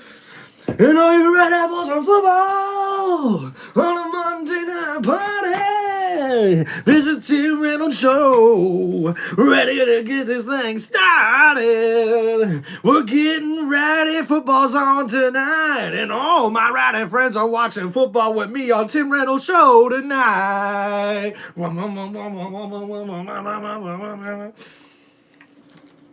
Hell yeah, look at that. United States of America in the chat is a Bucks fan. Let's go.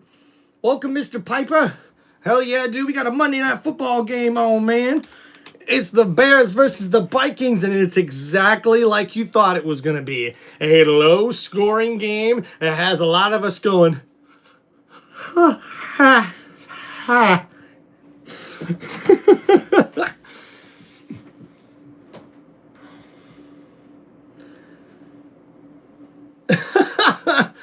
Rizzler, what's going on, man? What we got? If you move your hands up and down and say 6-7, I'll subscribe.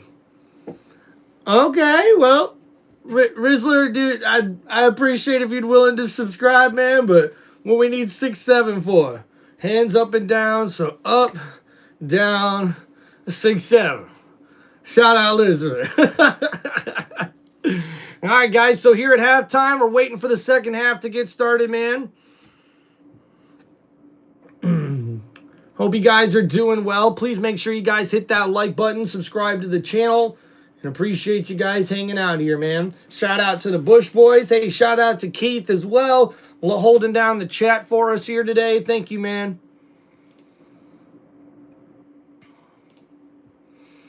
All right, so right now, Chicago with a 65% chance to win this football game here, according to ESPN metrics, as we've reached halftime with Chicago leading 10-6 over Minnesota. Now, that big field goal there right before halftime, I think, was a very good move for Minnesota. It was the first time their offense really got any momentum going, and I think it's going to pay off for them.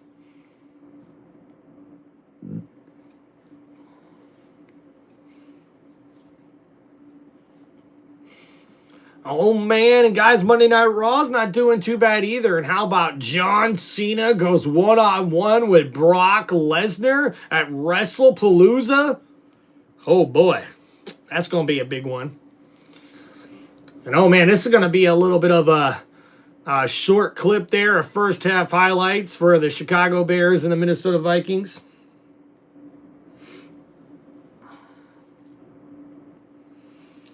Bang, bang, diggy, diggy.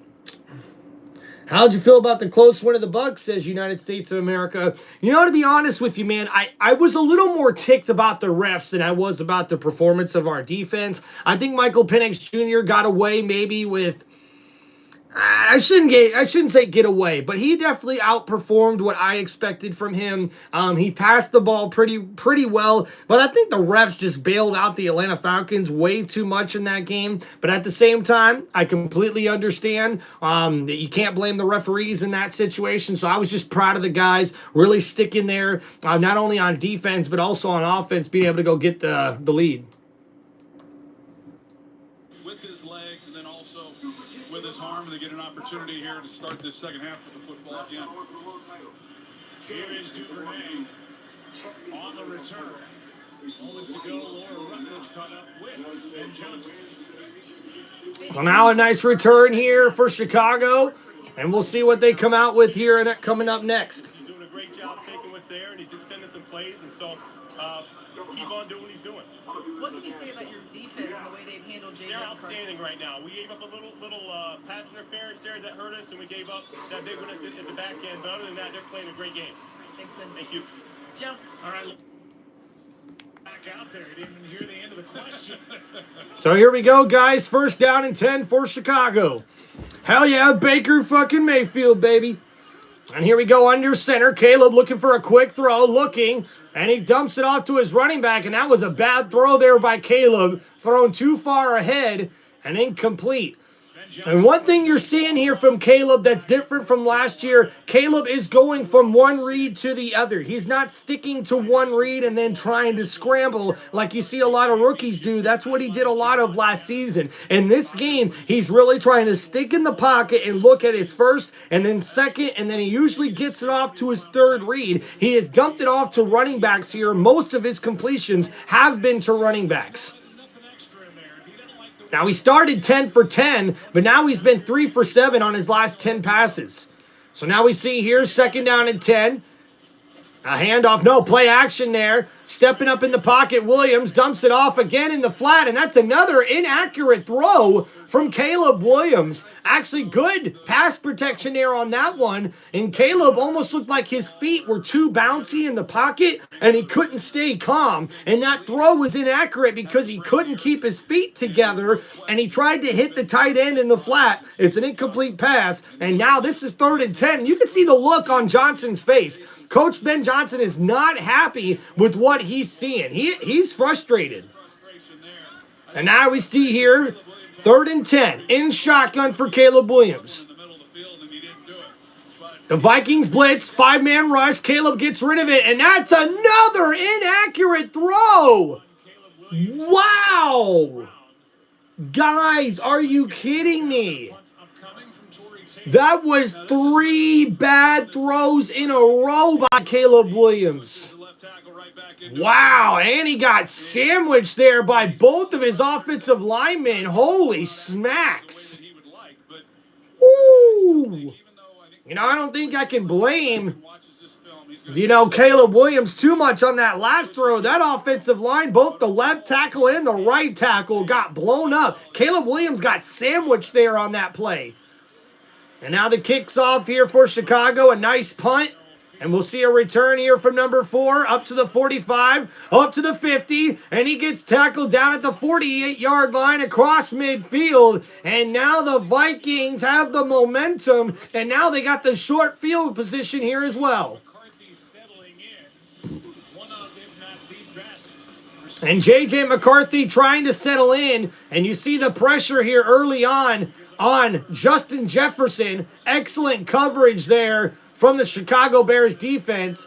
He's only been able to get 1 catch, and it was almost for a first down. Thomas says Bowles should blitz more. Dude, he blitzed a lot on Sunday.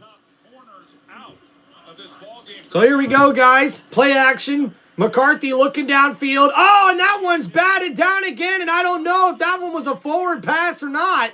But there is a flag on the play, and this could either be holding or roughing the passer. And the arm of McCarthy was hit as he let it go, and then a flag came in when McCarthy got knocked to the ground by Odengbo. Personal foul, roughing the passer. Oh, I'm kind of surprised on that one. Really? And Deo is the one called. He's the one who hit the ball, I think. No, that was another person. Yep. Yeah, unfortunately, Dejo left his feet, launched at the quarterback. They're going to call that every single time. Number 98, Sweat, was the one able to get a hand on that ball. And now that penalty call there is the right call, and that's going to be an automatic first down for the Vikings. And Dejo doesn't like it, but he left his feet and launched at the quarterback. They're going to call that every time. So ball now at the 34-yard line for the Vikings. McCarthy under center, hands it off to Jones, and Jones not able to get anything going there, and that barely gets a gain of a yard. Keith, it does look like that through the first week of the season. The refs are definitely being a little flag happy. Now, that one there was legit. I tend to let you guys know when some of them aren't. So we see here, the Vikings changing the play here is J.J. McCarthy. He's in shotgun, 2nd and 10. And he tosses it to Jones. Jones on the right side, tries to jump back. Nice blocking, but not able to get more than a couple yards there is Aaron Jones. So 3rd down and long coming up here for the Vikings. One of the best nickel corners in the game in Kyler Gordon. So they're thin back there, but they're holding up pretty well. They're holding up. So Vikings are still 0 for 5 on 3rd down, an average of over 8 yards to go per 3rd down for the Minnesota Vikings. And another 3rd and long here. It's 3rd and 8. Question mark coming into this game. How would they fare? And they've gotten to J.J. McCarthy. So this revamped offensive line So McCarthy changing the play here as well. has not been as strong as they'd like. Ray Cloud McCarthy in shotgun, looking to throw. Blitz coming from Chicago. McCarthy, oh, he's intercepted. And that could be going back for a pick 6. And Chicago takes a huge lead here. And right number 26 with a pick 6.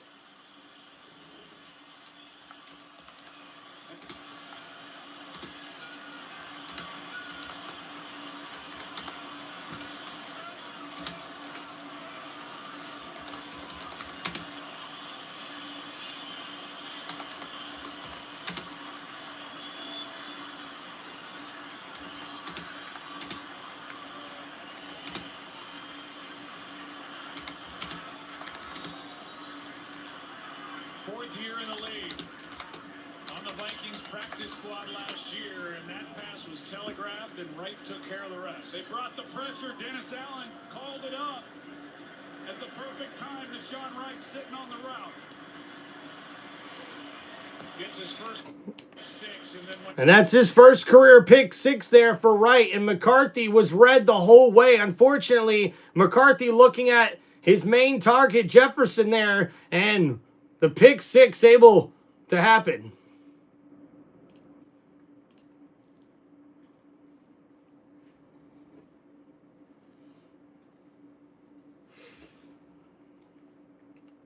All right, guys, here we go. I got to change. Bears 17.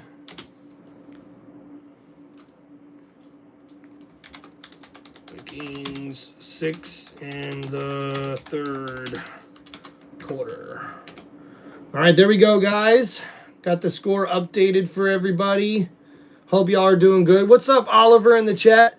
Yeah, I'm a big Buccaneers fan. I've been a Bucs fan my whole life because my dad was a Buccaneers fan. Rest in peace to my dad. He died back in 2009. So I've always just been a diehard Bucs fan because he was a fan, and I've always loved the colors. I've always been a big fan of the Buccaneers. My high school was actually the Pirates, believe it or not. So just a lot of things make me a Bucs fan, man. So, dude, Oliver, shout out, dude. Another Bucs fan in the chat. Let's go. Hell yeah, man. Hey, here's a little toast to all you guys out there, including Oliver and all those Bucs fans, man. Let's go, Bucs. Woo! Cheers, man. Thank you, dude.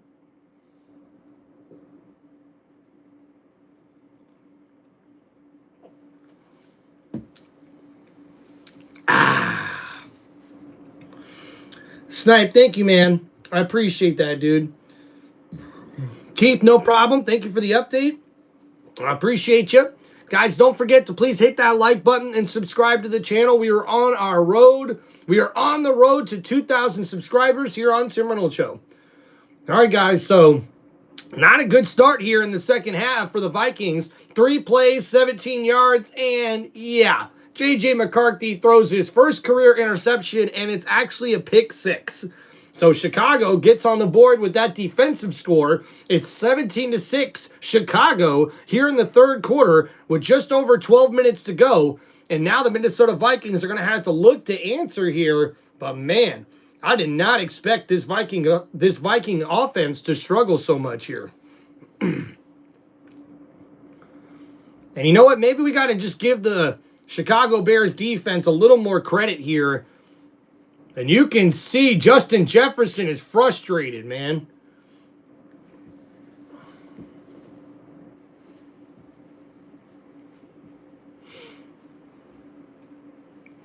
Yeah, Carson, cheers to you too, man, of course. What's up, James? That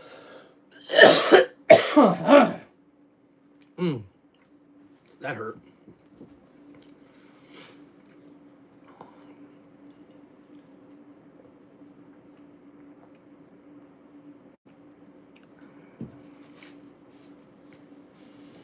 All right, so the Vikings get the ball back here. And we'll see a return past the 20 to the 25 and down at about the 28-yard line. And now we'll see J.J. McCarthy come back out here. 5 for 9 for 48 yards and 1 interception. Hell yeah, Carson. Shout out, bro.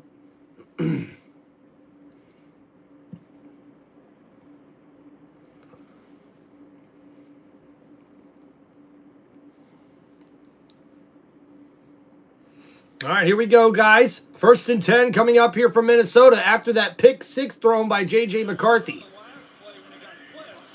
The ball now at the 28-yard line. McCarthy under center. Looking to toss it.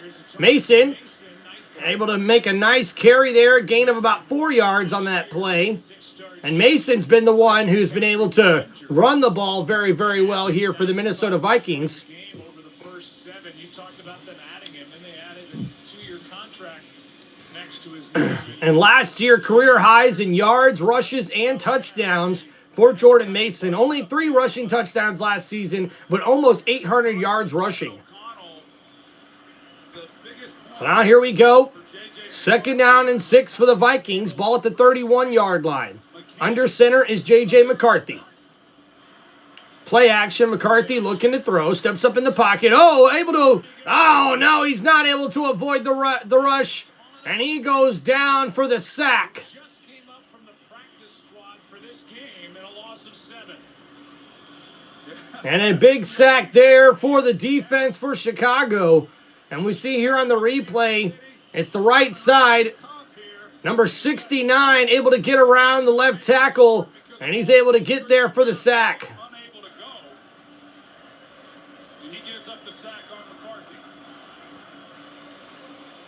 And Skull there, the former Buccaneer, was the one who unfortunately gave up the sack. And now 3rd down and long, 3rd and 13. Normally they slow down. They're getting faster now. That'll be delay again. And oh man, Kelly not quick enough to get the snap off. And that's going to be a delay of game on the Vikings. And this is getting bad, folks. This is getting bad. There's a lot on a quarterback within this offense, really both of these offenses. Just trying to get to the line of scrimmage. Sometimes you've always got your eyes on the play clock. He certainly understands, and he hasn't been fooled by that. But they just, and when you're rushed, you're already rushed as a young quarterback making his first NFL start. But when you're under the gun of the play clock. So now here we go. J.J. McCarthy on 3rd and 18, trying to get something going here from the 19-yard line for Minnesota. And they're just going to hand it off here. Mason tackled for a 2-yard loss. And wow. Talk about domination here, folks. And that's Dexter Sr., number 99, with the tackle for a 2-yard loss. And the Vikings fans have got to be very, very disappointed. This defense and what Dennis Allen has brought here tonight in the way that they have really excelled against an excellent group. Been pretty impressive. So here we go. A big kick there. And we'll hopefully get a nice punt here for the Vikings. Oh, at the 30, Duvernay able to take that all the way up to about the 38-yard line. And that's where the Chicago Bears will start on offense. Now there is a flag on the punt, so we'll see what that is here. What's up, James? Yeah, tough loss for the Browns, man. They should have won that game. The way their defense played in the second half, I mean, they make that kick, they win the game, right? I don't blame the kicker. I know a lot of people right now are blaming the kicker for Cleveland on why they lost that game. I got to blame the guys that didn't catch those 2 balls that ended up being interceptions for Joe Flacco in that game. Like, you got to catch those passes, man.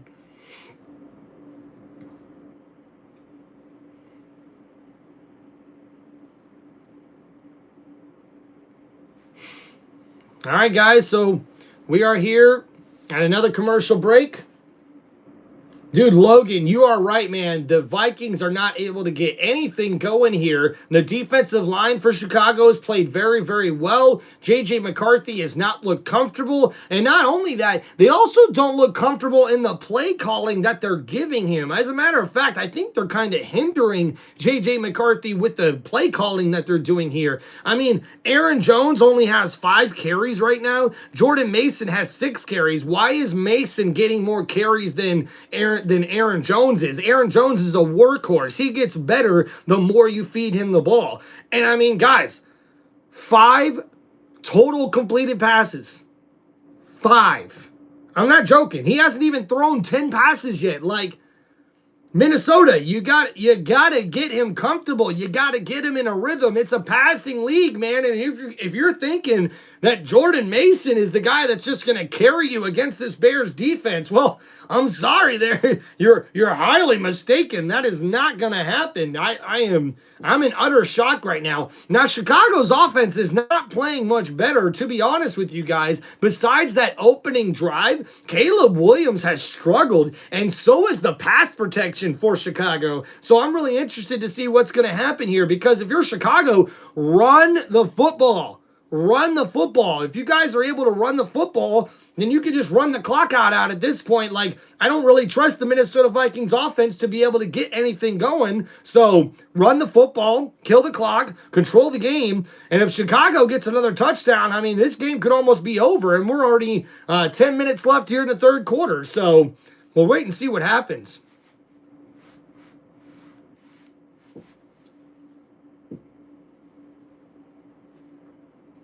Hey, Carson said a win is a win. Can't blame you. I cannot blame you. Thank you guys for hanging out here on Tim Reynolds Show. Please make sure you guys hit that like button and subscribe to Tim Reynolds Show. And guys, please feel free to donate if you are interested. And also feel free to sign up for my YouTube memberships on my YouTube channel if you guys are interested. All right, here we go. Chicago now lined up at the 20-yard line here. Caleb Williams under center. Swift is the running back. The toss play goes to Swift. Swift met in the backfield, and oh, man, he makes something out of nothing. After that looked like a 2-yard loss, Swift able to get it back to the line of scrimmage at least. So that's going to be 3rd down and long coming up. Everybody goes, well, they're not the 85 Bears. But this defense tonight would... And these defense here has 3 sacks, 5 tackles for loss, and 1 takeaway that went for a 74-yard pick 6. Made a good showing for sure on a night.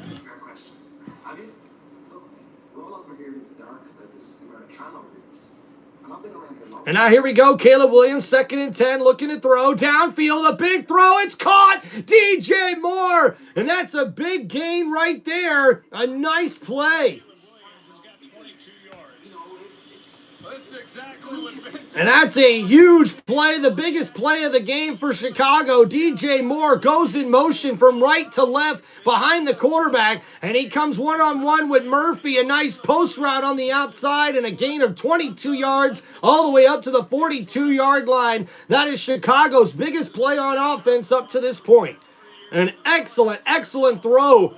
And man, oh, the hand actually got hit by Caleb Williams. So the fact he was able to complete that was pretty lucky. Oh, and now Burden, the third, just got taken out by Van Ginkel for a loss of 3 yards on the play. And you're seeing what your young quarterback is doing offensively. This wow. defense, which is one of the And right away, a negative play. That's a loss of 3 yards on that quick wide receiver screen. They tried to get it to the rookie, and unfortunately, Van Ginkel was able to get right there for the stop. They're already aggressive. Brian Flores, he has no issue. Carson says, can Swift please get a touchdown? And now we see here, 2nd down and 13. Ball at the 39-yard line. Caleb in shotgun. Blitz coming from Minnesota. And oh, it's tipped at the line of scrimmage. And Caleb can't get that ball out on time. Andrew Van Ginkel was right there again. He's been all over the place. And Van Ginkel's the one who's able to get a hand up on that one. It was a 5-man pass rush. And Ginkel able to get up and get a hand on the ball. And woo, damn. And Swift takes the legs out of Van Ginkel, and man, Van Ginkel, I'm glad he's okay. And a 2024 Pro Bowl selection and a 2nd-team All-Pro last season, Van Ginkel making the play. Vikings showing blitz. They rush 5 again. Minnesota able to cover, but wait a minute. Loveland breaks out in the flat, but a nice tackle there. And that's only going to be a gain of 5 and 4th down coming up here for Chicago. In this ball And, man, the defense for Minnesota has been playing great. And that's the thing that's got to be very frustrating here for Minnesota.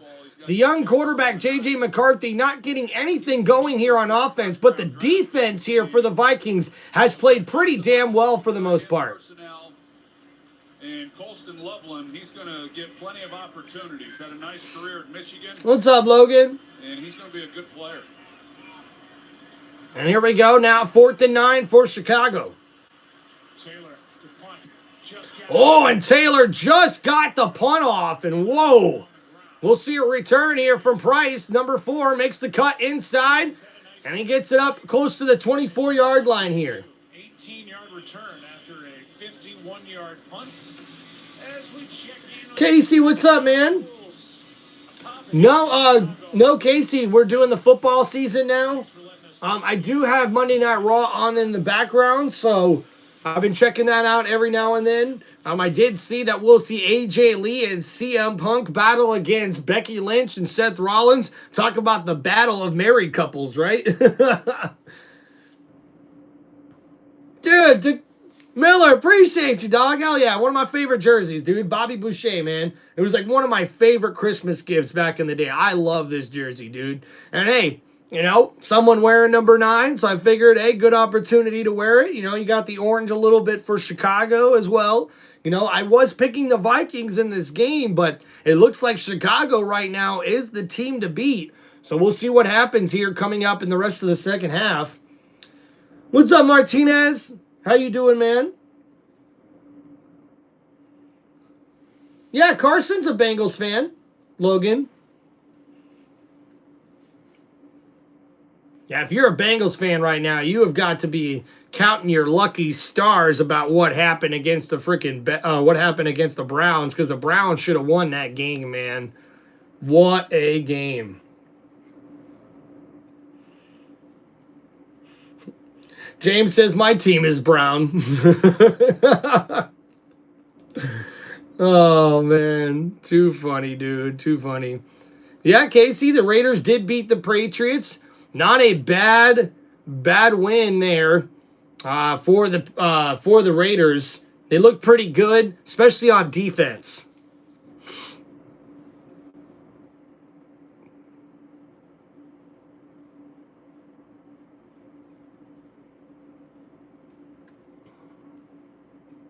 Chad Powers.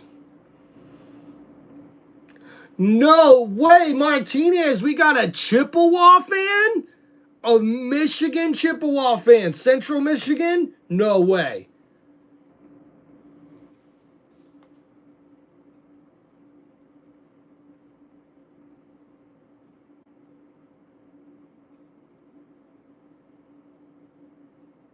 The young quarterback, Caleb Williams. Debut of Ben Johnson to the defense. 8 possessions for the Vikings, only 5 first downs for Minnesota, and 77 total yards. But so here we go, guys. Ball at the 23-yard line for Minnesota. McCarthy under center. Play action, looking to throw. Oh, and that one's barely caught by Hawkinson. Uh-oh, the ball came loose, but they're going to say he was down by contact. that's the call right now. As McLeod and Sewell came together, I think it's worth talking about how Kevin O'Connell, here's the catch, and his knee is down, ball comes out. So the ball comes out late, so that shouldn't be a fumble. By Ben Johnson. Yes, the game is on ESPN, Casey. See much there to you, Russell? No, I don't see anything. He controlled the ball. He completed the process of the catch. The knee was down, and he was contacted by a defender, so he's down by contact before he gets up and the ball comes out. I think this challenge will be a success. Chicago's challenging the ruling on the field, the receiver being down by contact. And this is going to be a terrible challenge from Chicago. The challenge. Hawkinson is down. It's not a fumble, so the Chicago Bears will lose this challenge here. In sports, what's going on, Sports Bets? He says, can we trade McCarthy yet? He looks horrible. Well, now, sports, you got to give the guy a little bit of time here. You know, unfortunately, this is what all NFL fans want. They want all their teams to be great every single year. And unfortunately, in football, it doesn't work that way, man. Someone's got to be the best team in the NFL, which means someone's got to be the worst team in the NFL. And as me being a Bucs fan, I've been there. Oh, I've been there for a while, dog. I mean, think about it. Anyone that we've drafted to be our quarterback has not won us a Super Bowl. Brad Johnson, free agent quarterback, won us a Super Bowl. Tom Brady, free agent veteran quarterback, won us a Super Bowl. And now Baker Mayfield, probably the best Buccaneer quarterback of all time, free agent, #1 overall pick, but still a free agent. So, hey, you never know. Sometimes with these young quarterbacks, you got to give them time. Look at someone like Sam Darnold. Hell, look at Baker Mayfield. Now, I thought Baker played pretty damn good before that year, before he came to the Bucs. That year with the Carolina Panthers wasn't great whatsoever, but who was going to be great with the Carolina Panthers anyways, right, guys? So, sports and beats, I understand. I totally get where you're coming from, man, but let's go ahead and give McCarthy a little more time, more than just 1 week. Let's give him a couple of seasons before we start saying, hey, McCarthy's not the guy. Because, hey, Kevin O'Connell is still a very good play caller, and I think he could really turn this thing around.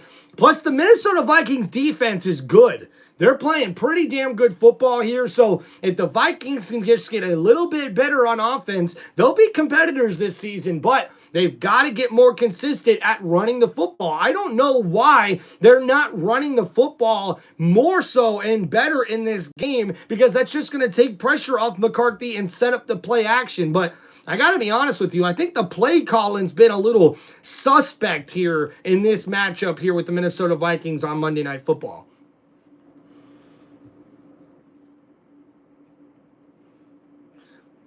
Yeah, sports says I turned the ball off. I turned the TV off after the pick six. I can't blame you. I can't blame you, man. Of the ball is a football play, and that's entirely legal. Even if he incidentally contacts the body, that's not a foul. So here we go now. 2nd and 8 after the review. McCarthy throws it to Jones. Jones in the flat, able to get a nice catch and a stiff arm. Oh, man, and he's shoved out of bounds. And uh-oh, is that going to be a penalty marker?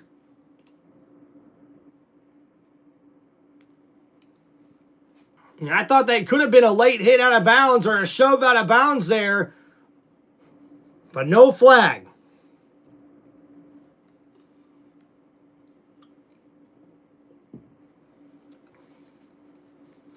So here we go, 3rd and 2. The Vikings have been 0 for 7 on 3rd down here in this ball game. Ball at the 31-yard line. Shotgun here for McCarthy. Looking to throw. Steps up in the pocket. That's caught. Oh, wait a minute. Did Thielen drop it? He dropped it. Oh, my goodness. And the veteran wideout not able to keep that one. A beautiful pass. Looked like Thielen had it. And the big hit there. But the strip from the defensive back. A beautiful play there by number 29. And that's an incomplete pass. And even McCarthy can't believe it. A perfect throw, but just a better play by the defender. And now we'll see a punt. And the kick is up and good. A fair catch made at about the 23-yard line. Good hang time there for the punter. And now Caleb Williams and the Chicago Bears offense comes back out on the field.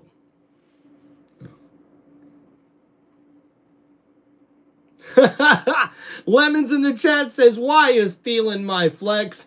Yeah, I got to be honest with you, Lemons. I thought they would use Thielen a little bit more in this matchup, but they haven't. I got to be honest, man. Now that I'm really even thinking about it, this offensive game plan just doesn't look really well for Minnesota in this one. There's no consistency in the play calling, and you don't see really any consistent play from anyone on offense. And now Swift here on the carry. Oh, stays on his feet. And with help from his offensive lineman, he gets a gain of about 7, maybe 9 yards on that play.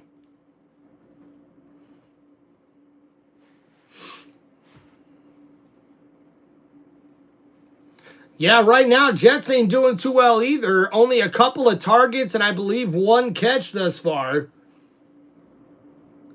Ooh, man, a 16-man league is tough. Man, no wonder you went with Thielen. So Swift having a pretty good game with 31 rushing yards and 12 receiving yards.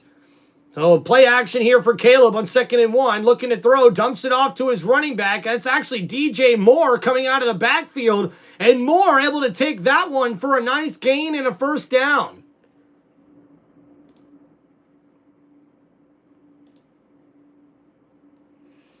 What's going on, guys?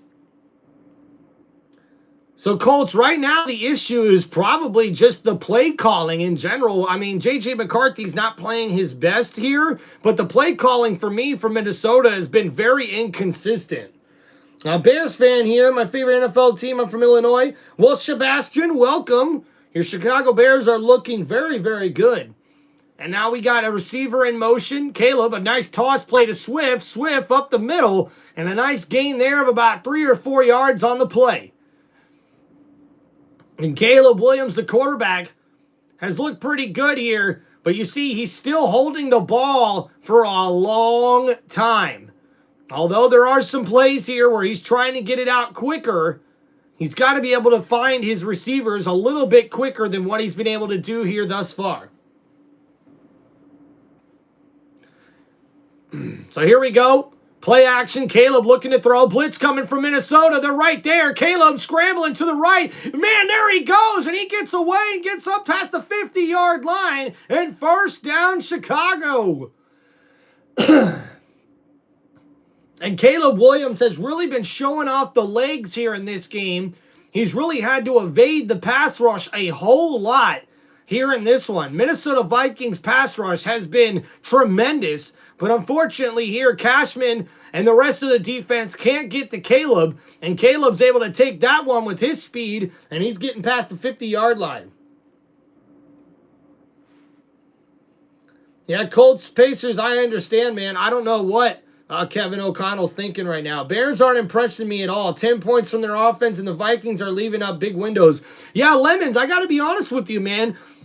I think the Chicago Bears offense might look worse than what I may have predicted this upcoming year because they're very inconsistent. They've started to run the ball decent, but then they stop running the ball. We've seen a lot of play action from Caleb Williams, but Caleb Williams has only been able to do a lot with his running, not necessarily with his arm.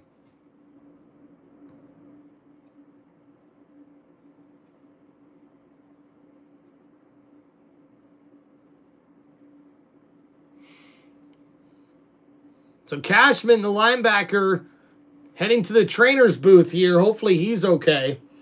As a Packer fan, this game is how I want it. Hey, Lemons, I get that, bro. I totally get that. Jersey is Bobby Boucher from the Waterboy. So here we go. 1st and 10. Handoff to Swift on the left side. A stretch play. Swift still on his feet. And a nice gain there of 3 yards. And you cannot question the effort coming out of Swift there, the running back.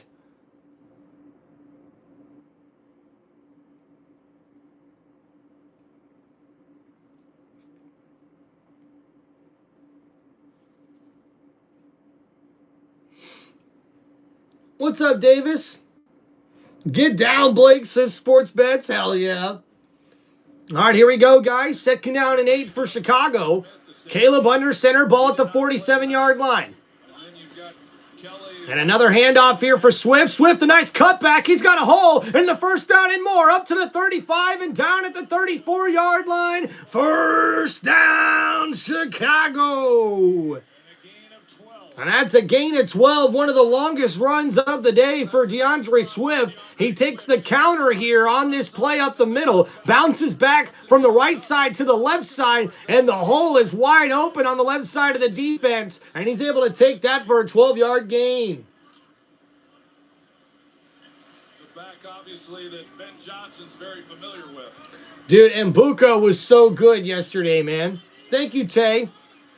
Oh, and now look at that. Offsides on the defense, and that's going to give the Chicago Bears a free 5 yards on the play. With Jonathan Kevin Allen to beef up the defensive line. Neutral zone infraction, number 97 defense. 5-yard penalty. And that neutral zone infraction was on Javon Hargrave. And the Minnesota Vikings now giving up 3 yards here on defense. So 1st and 5 for Chicago. It's a 17-16 game here in the third quarter.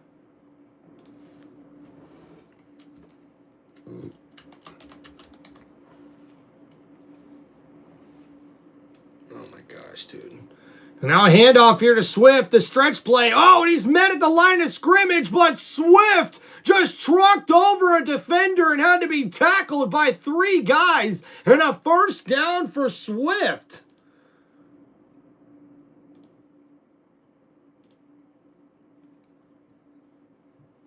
And Swift has been the guy carrying the offense here on this drive. And exactly just like I called on that last Vikings possession, the Chicago Bears need to run the football here better and try to run that clock out.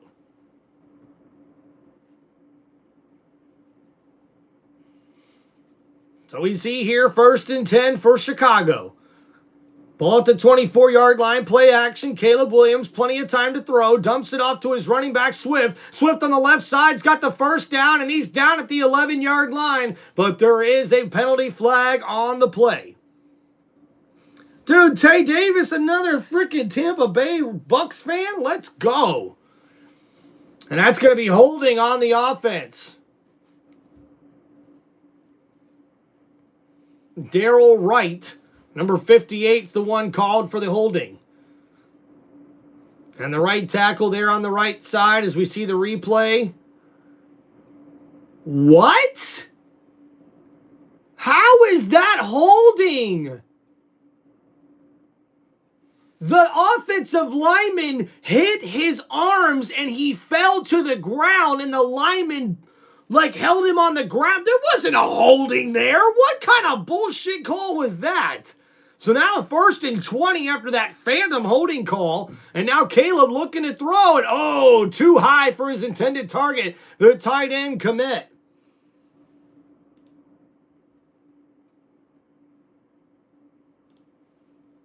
Yeah, dude, I hate it when we see bad calls from the ref there. And that wasn't holding. So we see Caleb on that last play. He's got the tight end wide open. And you want to talk about a bad pass. Man, what is Caleb Williams doing today?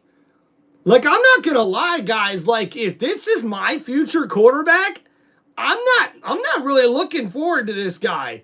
He's been very inaccurate here in this one. He actually really hasn't completed many passes in the pocket. So 2nd and 20, having to scramble, trying to avoid the sack here. And oh, Caleb goes down. And oh, wait a minute. That could have been a fumble, and they're going to call that an incomplete pass.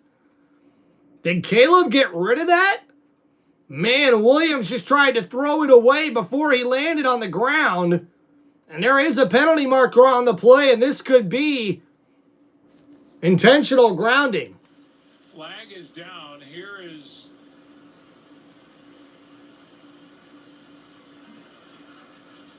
he was not touched. It's intentional. Number 18 offense. The quarterback was outside the pocket. However, the pass did not cross the line of scrimmage, and there were no receivers near the pass. Lost it down. 10-yard penalty. 3rd down. What? So good explanation there by the referees. So that's intentional grounding, so a loss of down, and this should bring us to the end of the third quarter here. What's going on, chat? I'm a Titans fan, but I'm still upset with Brian Callahan off of play calling.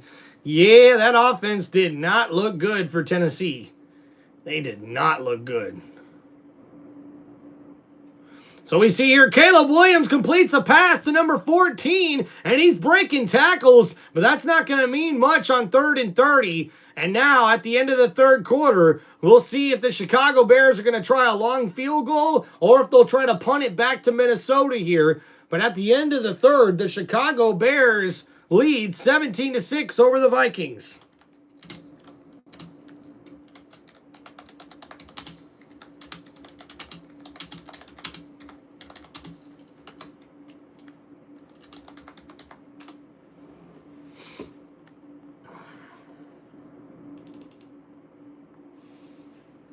All right, here we go. So the chat's been updated there with the score. Hope you guys are doing well. Thank you for hanging out here on Tim Reynolds Show. Hey, what's up there, G8? No, man, this is a Bobby Boucher. Waterboy jersey. One of my favorites. One of my favorites.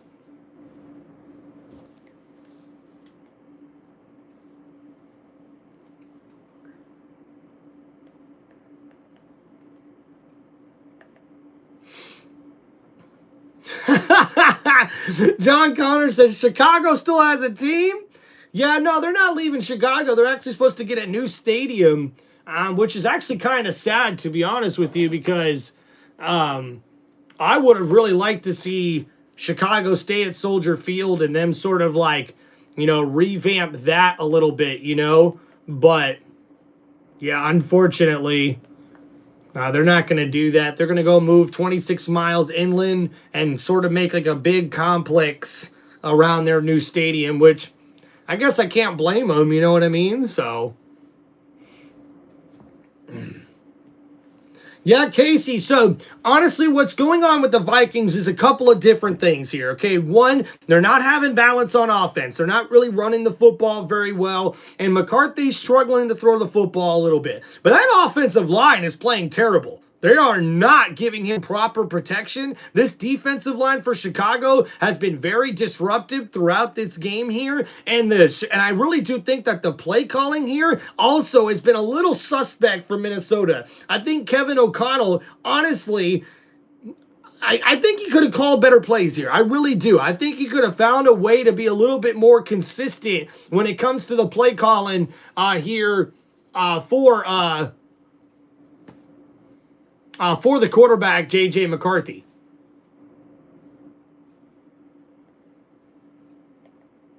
And now we'll see a 50-yard field goal attempt here from Chicago as they try to increase their lead.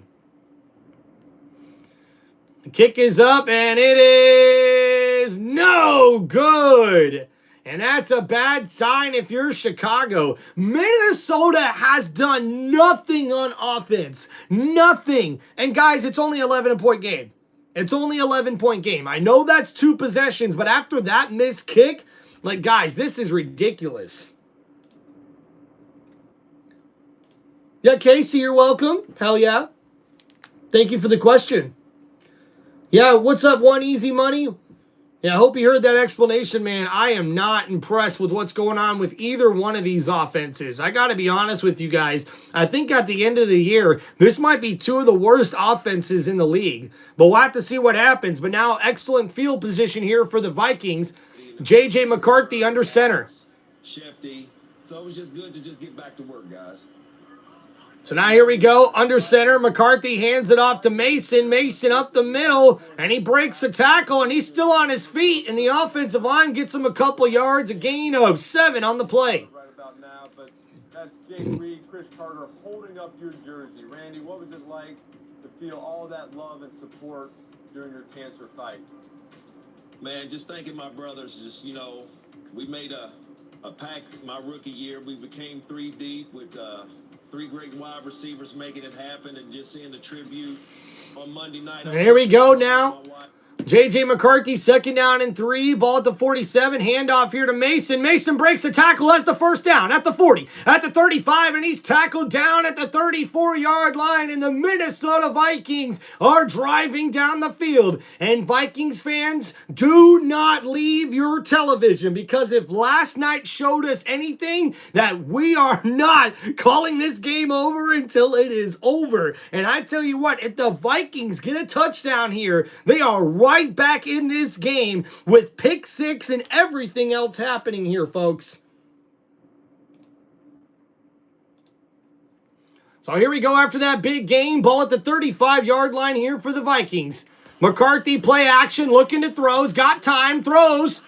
Oh, and that's caught. Justin Jefferson with a nice grab. Stevenson on the coverage there, and number 18 gets the big completion. A gain of 18 yards to number 18, and the ball's at the 18-yard line.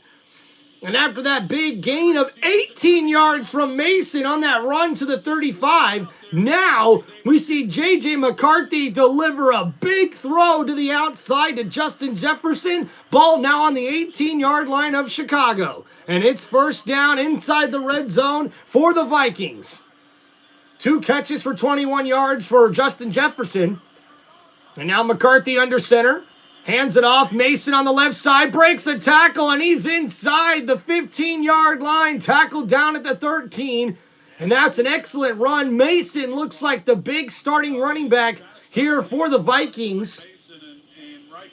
Hell yeah, easy money. Run the ball. We do have a game, Lemons. We've got ourselves a game here. The Vikings are knocking on the door. And if they can get a touchdown here, they're going to make it a one-score game. Now, a field goal does make it an 8-point game, but Minnesota doesn't want that right now. They need to seize this momentum. 2nd and 5. Fake toss, play action, rolling to his left. McCarthy, and that one's batted down. And that's the 3rd batted down pass here for McCarthy at the defensive line. And that Sweat there with the big knockdown. McCarthy was loading up, trying to get that ball downfield, and Sweat, number 98, stops and just jumps in the air and gets it. And we see here Sweat was lined up on the left side, play action, and we see that a receiver, Naylor, was coming open in the back of the end zone, but instead it's 3rd and 5. And now McCarthy looking to throw. Pressure up the middle. McCarthy slings it. Is that caught? Touchdown, Vikings! Ooh! Uh-oh. Uh-oh. No fucking way. Oh, no. Don't look away, Vikings fans, because the Vikings are right back in this thing, dude. Let's go. Wow, what a touchdown grab from Justin Jefferson. But he is able to locate Jefferson, gives him a good opportunity, and now the Vikings going for 2. So the Vikings are now going for 2 to make this a 3-point game. Going for 2 to make it a 3-point game. McCarthy looking to throw. Good protection. He's got to scramble now. Uh-oh, he's in trouble. Flag thrown. McCarthy has to get rid of it, and he does. And, oh, that's an interception. But the penalty flag, unfortunately, means it's a dead play anyways.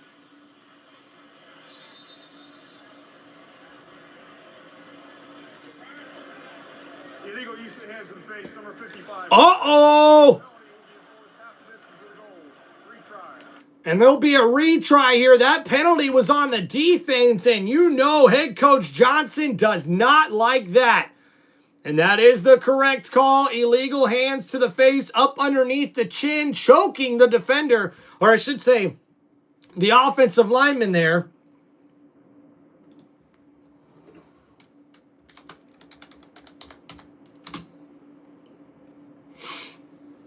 All right, so this 2-point try will be tried over again for the Minnesota Vikings. I told you guys, Chicago's been letting them hang around here. That offense has been very bad. And now we see a 2-point drive from the 1-yard line. McCarthy under center. Play action, looking to throw here. McCarthy gets it to his tight end, Oliver. And oh no, Oliver's tackled short of the line to gain, and that 2-point conversion is no good, which means it's still a 5-point game here for Minnesota.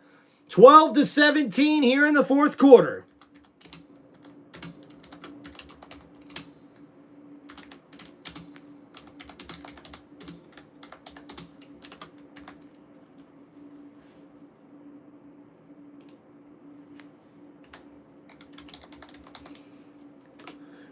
Yeah, Pat, you are so right about that. See, I'm under the old school mindset as an NFL fan. If I was a coach, if you tell me the ball's at the 1-yard line and I need 1 yard to get a first down or get a touchdown, guess what I'm doing? I'm running the football. I may do a unique run. It may be a fullback run. It may be a running back run. It may be a quarterback run. But on 1 yard. When you need 1 yard, you have got to be able to run the football. And honestly, if we look at the numbers, I'm pretty sure it's like 50-50 or 55-45 when it comes to how more often people throw the ball on 3rd and short or 4th and short. I'm like, why? I don't understand that, man. If you're a good football team, you should be able to give me 1 yard. I don't care who you are. If I'm a head coach and it's 3rd and 1, it's 4th and 1, run the football. That's what you're supposed to do. If you can't get me a yard, you probably shouldn't be on my football team. Pretty simple.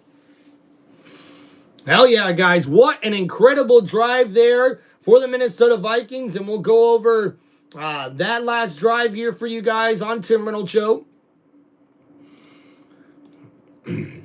So 6 plays, 60 yards, and J.J. McCarthy gets his first touchdown pass of his career. And we'll see him complete that one to Justin Jefferson for 13 yards on a 6-play, 60-yard drive. And now after the 2-point conversion is no good, it's a 12-17 game here in the 4th quarter. Looking at the stats here now, J.J. McCarthy, 9 for 15 for 86 yards, 1 touchdown, and 1 interception. Jordan Mason, the leading ball carrier, with 9 carries for 45 yards in this matchup here. And Justin Jefferson with 3 catches for 34 yards and a touchdown here in this ball game. All right, so with just over 12 minutes to go, Chicago comes back on offense, but now the pressure's on. The pressure's on here because Chicago hasn't done really anything here. So I think we got to see something here, man.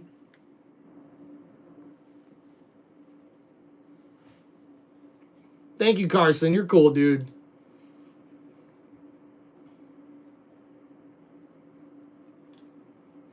Yeah, I see your point there. It's a 4-point game, so I don't blame them for going for 2, because if you take the extra point, you still need more than a field goal. So I understand taking the 2-point conversion attempt there for Minnesota. I just don't understand after the penalty, they put it on the 1-yard line. Run the football. Run the football. Oh, look at that, man. We got Brown in the chat says the Bears are about to go score down the field. Hell yeah. Let's go, man. Oh, thank you, Spocklick. Oh, and a clothesline here from Minnesota on the return. Talk about a sick play made there.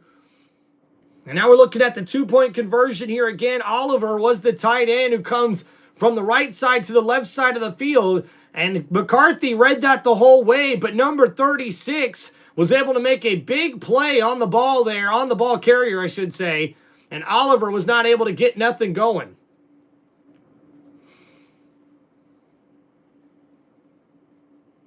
The one thing that's standing out to me here is that the Chicago Bears defense is much better improved from a year ago, and this offense, I don't know if they've improved hardly at all. So 1st and 10 here at the 25 for the Bears. Caleb in shotgun looking to throw. Under pressure, and he's sacked by the Vikings defense. And that's a huge play made there by Hargrave. And that's a big, big play here, ladies and gentlemen. Trying to take control of this game back. Well, Brian Flores, he tries to line up to where he can get one-on-one block. Oh, thank you, Hook, man, with the all of the Bible verses. That's awesome, man. And he just gets right in the face of Caleb Williams. So here we go, guys. Hand off to Swift, and he's going to go down for a loss. And after that sack, a loss of 8 yards, another loss here on the running play. And guys, the Bears are imploding. This is not good. This is not good, dude. Oh, ho, ho, ho. Guys, oh my goodness.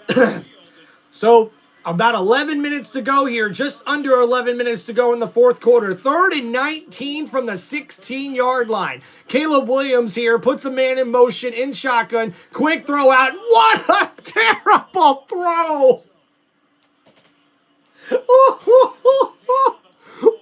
was that? Guys, I've got to be honest, man. I didn't watch a lot of Caleb Williams games last season. This is terrible.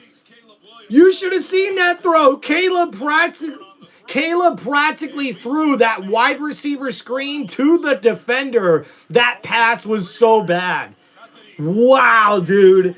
4th and 19 and a 3-and-out after the Vikings get a touchdown. And you know where the momentum's heading here. Price on the return, up to the 35 to the 40. Makes a move. He's up at the 45, near the 50, inside the 50-yard line. And the Vikings with great field position here. The guy wearing number 4 just put his team inside Chicago territory. That's right. Look at that, JJ. Telling McCarthy, keep it going, man. Let's go. And guys, the Vikings are right back in this ball game. I am so shocked right now. If you are a Chicago Bear fan, you are just not, it is not looking good for you right now, man.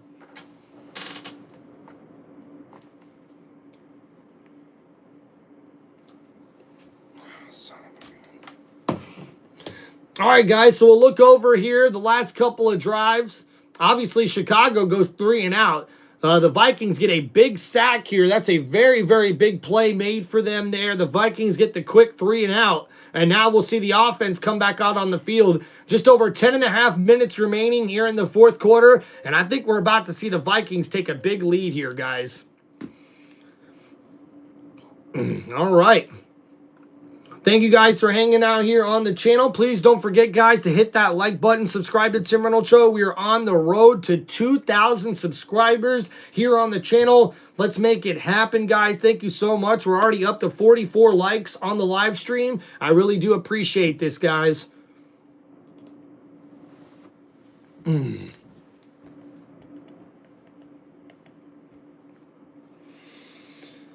right, Carson. See you, man. Take it easy, bro. Good hanging out with you tonight. Always cool to hang out with the subscribers and people in the chat here on Tim Reynolds Show. And guys, not bad. 161 votes here in the poll. Looks like 52% right now is going to Chicago. 48% is going to Minnesota.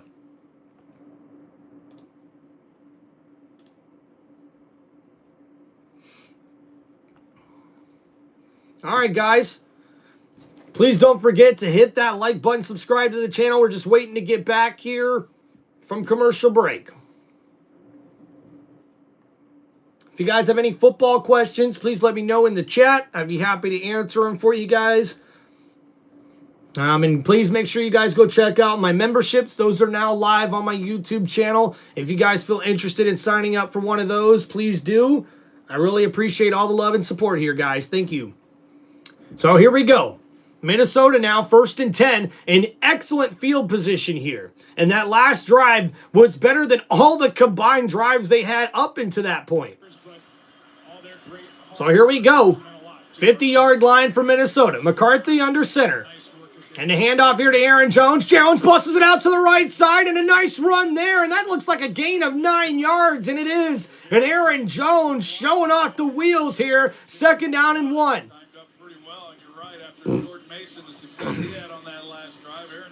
And here we go. Jones is etching to get more work time here.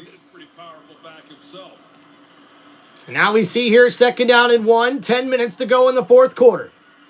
McCarthy under center after that rush of 9. Play action. McCarthy looking to throw. Steps up in the pocket. Down the middle of the field. Oh, and through the hands of Justin Jefferson. And Jefferson's going to want that one back. And I don't know if I saw that right, but it looked like that ball went through the hands of Jefferson. And looks like Wright, number 26, who's played good all along and has been kind of shadowed on Jefferson the whole entire time, makes a good play there on defense, but it looks like he injured his leg, and man, that ball went right through the hands of Justin Jefferson, and he's going to want that one back. Injured on the play. They check on him. We'll take a break. So we'll take an injury timeout here. It looks like Wright, the man who made the pick 6 for Chicago, is down right now with an injury. I hope he's okay. So guys, right now the momentum is with the Vikings. The Vikings team has the momentum right now. And with all the mistakes, the pick six, the lack of offense throughout this game, what's happened? Oh, this defense, this Brian Flores defense has held the freaking Chicago Bears to like nothing here in the second half. Let's go over some key stats here that we've seen here in the second half, okay? Excuse me, guys. So, end of the half. First possession for the Chicago Bears. A 3 and out. 3 plays, no yards. They have to punt.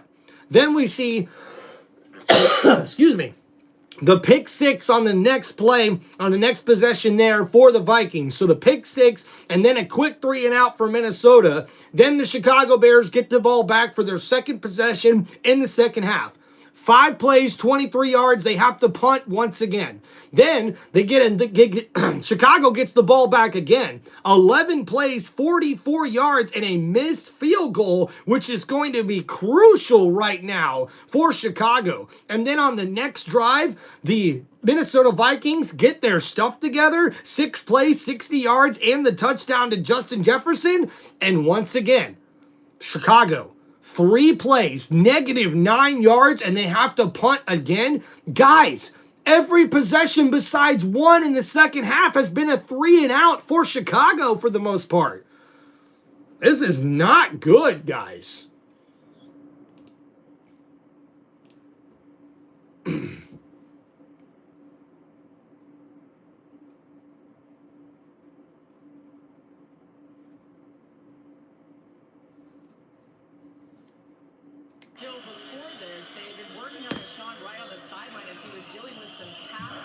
Trying to get him hydrated, stretching him out a lot, and that's what they continue to do. They've been putting a Theragun on his calf as well.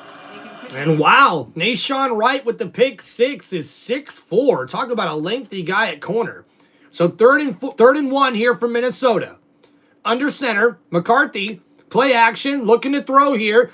Justin Jefferson slipped. McCarthy throws that downfield, and uh-oh, there's a penalty marker, and the Chicago Bears are imploding. This one's going to be a PI on the defense.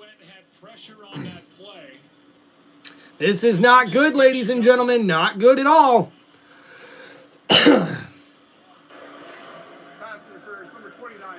Oh, it's on 29. That's Stevenson in coverage on Naylor. Yep, and he knocked him down, and it was 29 in coverage.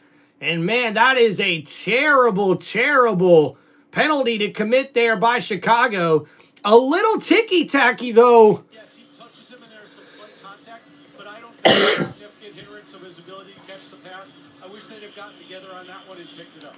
So, man, yep. So that one was probably not pass interference, honestly, guys. Looking at the replay a couple of times, I think the referees missed a call there. But the Vikings get the first down. McCarthy looking to throw here, stands in the pocket, downfield, got a man. Jones with the catch! Touchdown, Minnesota Vikings! And they take their first lead of the ball game here in the fourth quarter on a 27-yard touchdown grab from Aaron Jones. Wow! What a play made here as we see the replay. Aaron Jones off to the right side, breaks loose from the linebacker, and the safety can't get over to help out the linebacker. And J.J. McCarthy finds his man, and that's a big 27-yard touchdown grab from Aaron Jones. An incredible play, but now we will see the 2-point conversion once again attempted here by Minnesota. Looking to throw, blitz coming, quick throw, it's caught. Adam Thielen with the 2-point conversion. What a play, what a drive, and what a team here. Minnesota never giving up, and they are now in the lead here in the fourth quarter.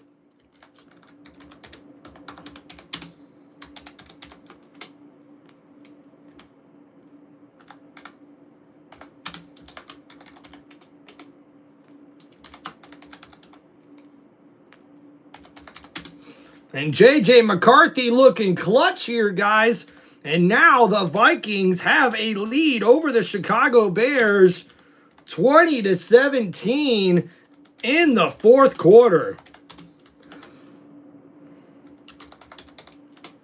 And look at the face of McCarthy. That guy looks angry, buddy. And Kevin O'Connell's liking what he's seeing from his quarterback. Talk about remaining poised. Talk about making sure that you don't let your guys down. He throws that pick six, and what does he do? He comes right back and leads his team on 2 straight scoring drives here in the fourth quarter. And now the Vikings have a 3-point lead. And if you're the Chicago Bears, you have got to be sick to your stomach right now. And now he finds himself up 2 points. And now the tables have been turned. So now the tables are turned, and the offense that has done nothing thus far here in the fourth quarter, -9 yards for Chicago and 96 total yards for Minnesota. This is going to be a big drive here for the game. Daniel, what's up, dude? Can you believe it, Daniel? This game is crazy, dude. Like, man, Chicago has been bad, bro. They have been bad here in the second half. So Adam Thielen and J.J. McCarthy got some work in during the offseason. And he has the 3rd most receptions and touchdown receptions in Viking history. And he was acquired via trade with the Carolina Panthers earlier this season. So here we go, guys. 1st and 10 at the 35-yard line for Chicago. Caleb Williams under center. Hands off to Swift. Swift following his blockers. And, oh, man, he's met right at the line of scrimmage. And Redmond, number 61, throws Swift right on the ground like a rag doll. And wow, what a play made there. Minnesota forces no gain there on that run. And now 2nd down and 10. And wow, man, this second half drives for Chicago have been terrible. And now we see here 2nd and 10. Caleb Williams in shotgun, ball at the 35-yard line. Looking to throw here, 4-man rush. Williams has to step up in the pocket, and that's completed to Roma Doomsday. And a nice catch there, and a 1st down, Chicago. And that's their first down in the last 3 drives. So already a positive gain here for Chicago. Caleb able to step up in the pocket, and a nice sidearm throw there to Doomsday in the middle of the field. A nice throw and a nice play made there by the wide receiver. And yep, and it was zone coverage, and Roma Doomsday was right there where he needed to be. Ball now at the 47-yard line. Caleb Williams under center. Play action, looking to throw. Steps up in the pocket. He's under duress, scrambling around, trying to avoid the rush. He does avoid it, and he's still scrambling. Oh, and I think he was out of bounds, and he was. Right there in his face. Okay, they're going to say that was incomplete, or did he step out of bounds? A little, ropey-dope, and then he would fall for it, and he didn't. For a big man, he wasn't fooled at all. So he stepped out of bounds, and that's... Yep, he did. Talk about a bad mistake, dude. Caleb trying to keep the play alive, and he ends up stepping out of bounds, man. That's a bad play if you're Caleb there, man. You've got to get rid of that football sooner than that. So now 2nd and 14 here after the 1st down.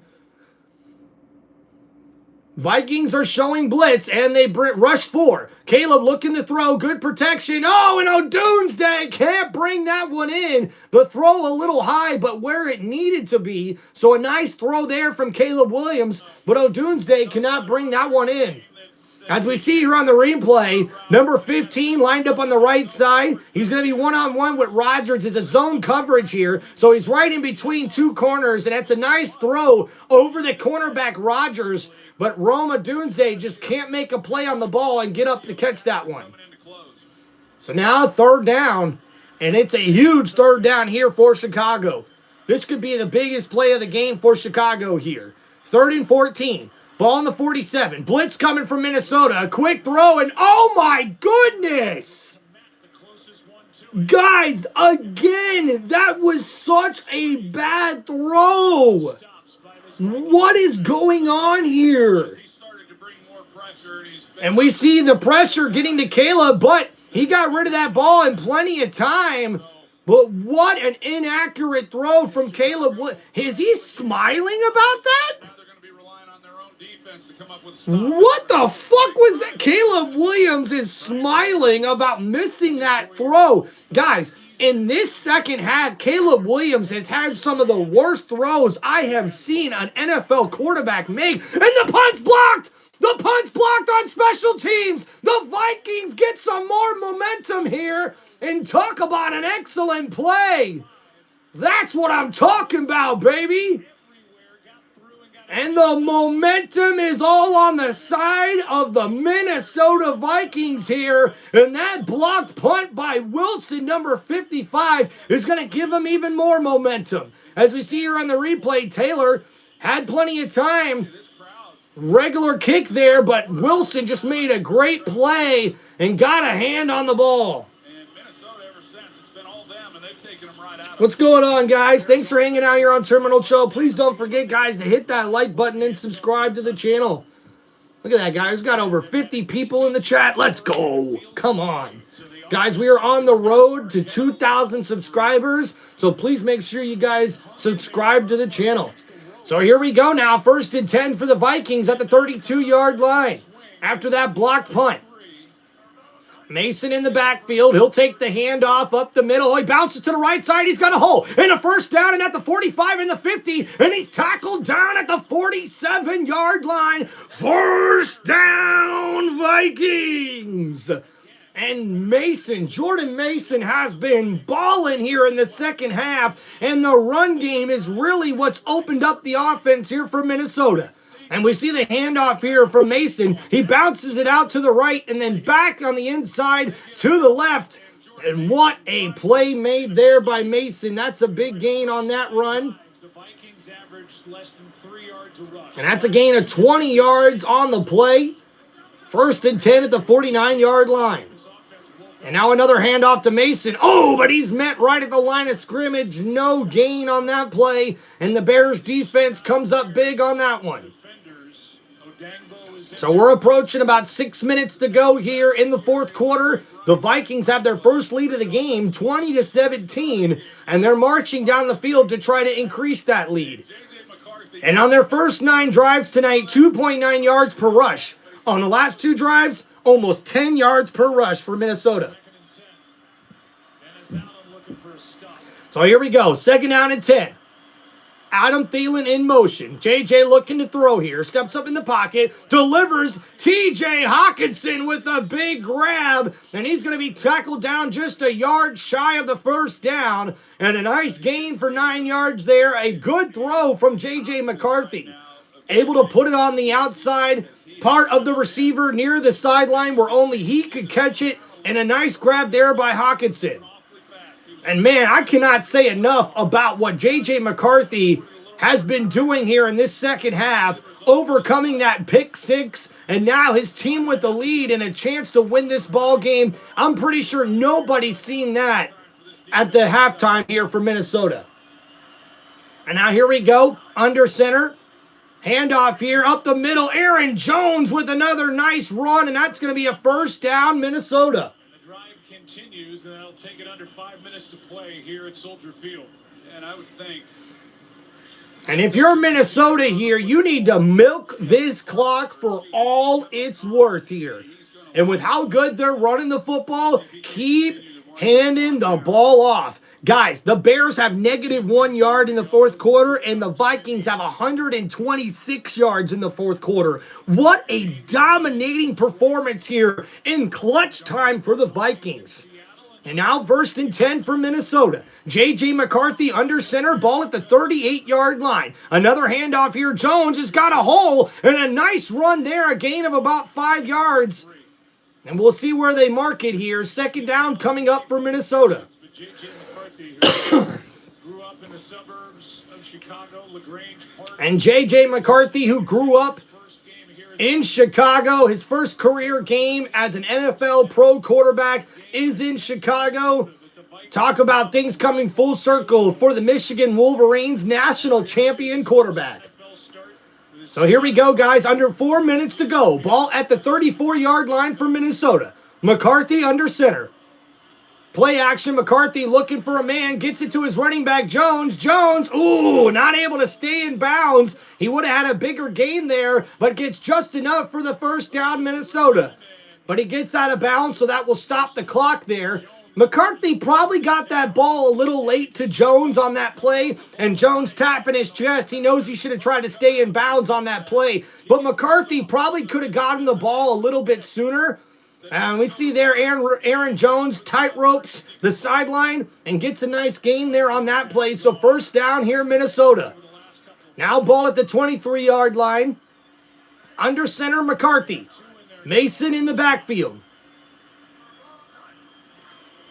Handoff up the middle, and ooh, Sweat's right there to make the stop, and so is number 44, and they tackled Mason for a loss of 1 yard on that play.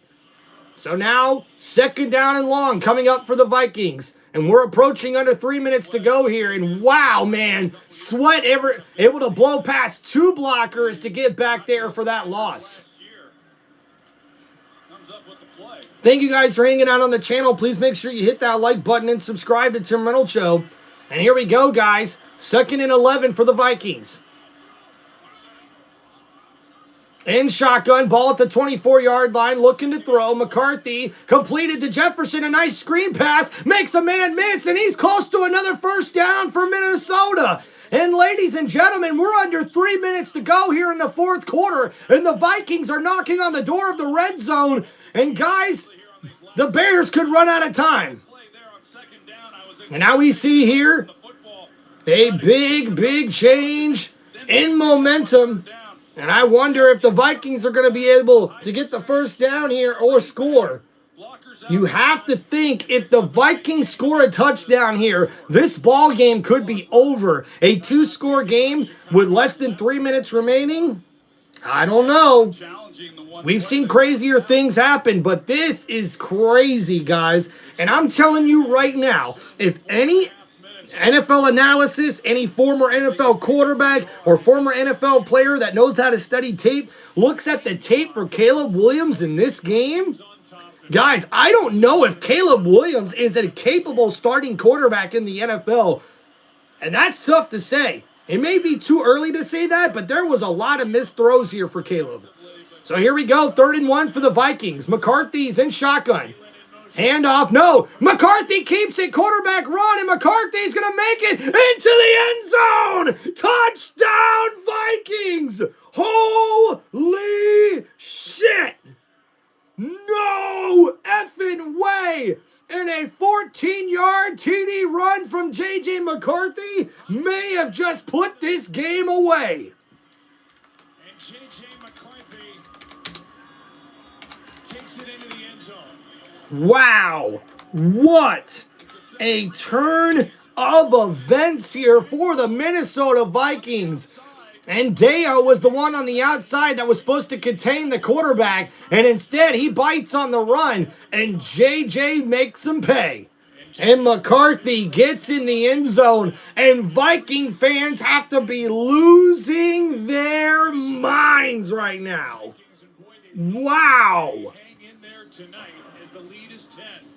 Holy crap, guys. I cannot believe what is happening here. In this position right now, you can't say enough about J.J. McCarthy. I mean, things were not going well at all. He was under duress, playing on the road, tough environment, Monday Night Football. Wow, dude, and Kevin O'Connell's fired up. And KB, there's the updated score for you, man. I'm pinning it in the top. So Vikings 27, Chicago Bears 17, and 3 straight scoring drives now for Minnesota as we look over that last drive for you guys here as we wait for the kickoff. And Chicago may be out of time. There's 2 minutes, 53 seconds left. They haven't done anything all fourth quarter. Are we going to see a quick scoring drive here? And with the 2-minute warning, which they need because they only have 1 timeout left, are we really going to see the Bears come back in this one? I'm not betting on it, I'll tell you that much. What's up, Tommy? What's up, KB? Skull from Aiden. What's going on, bro? And that'll be a touchback. So that last drive there from Minnesota, 9 plays, 68 yards, and J.J. McCarthy able to run the 14-yard touchdown run. And after the pick 6, you would have thought this game was over for Chicago.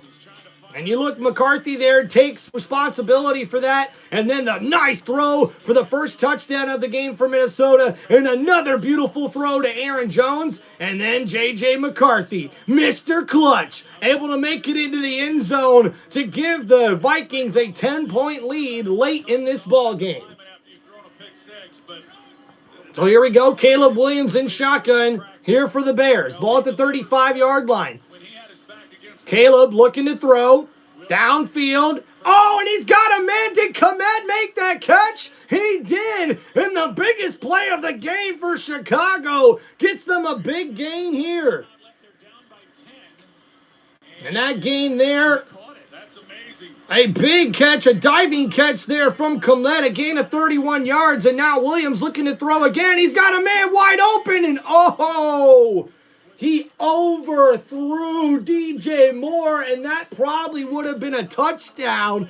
Guys, if you're watching the same game I am, guys, Williams is missing basic NFL starter throws.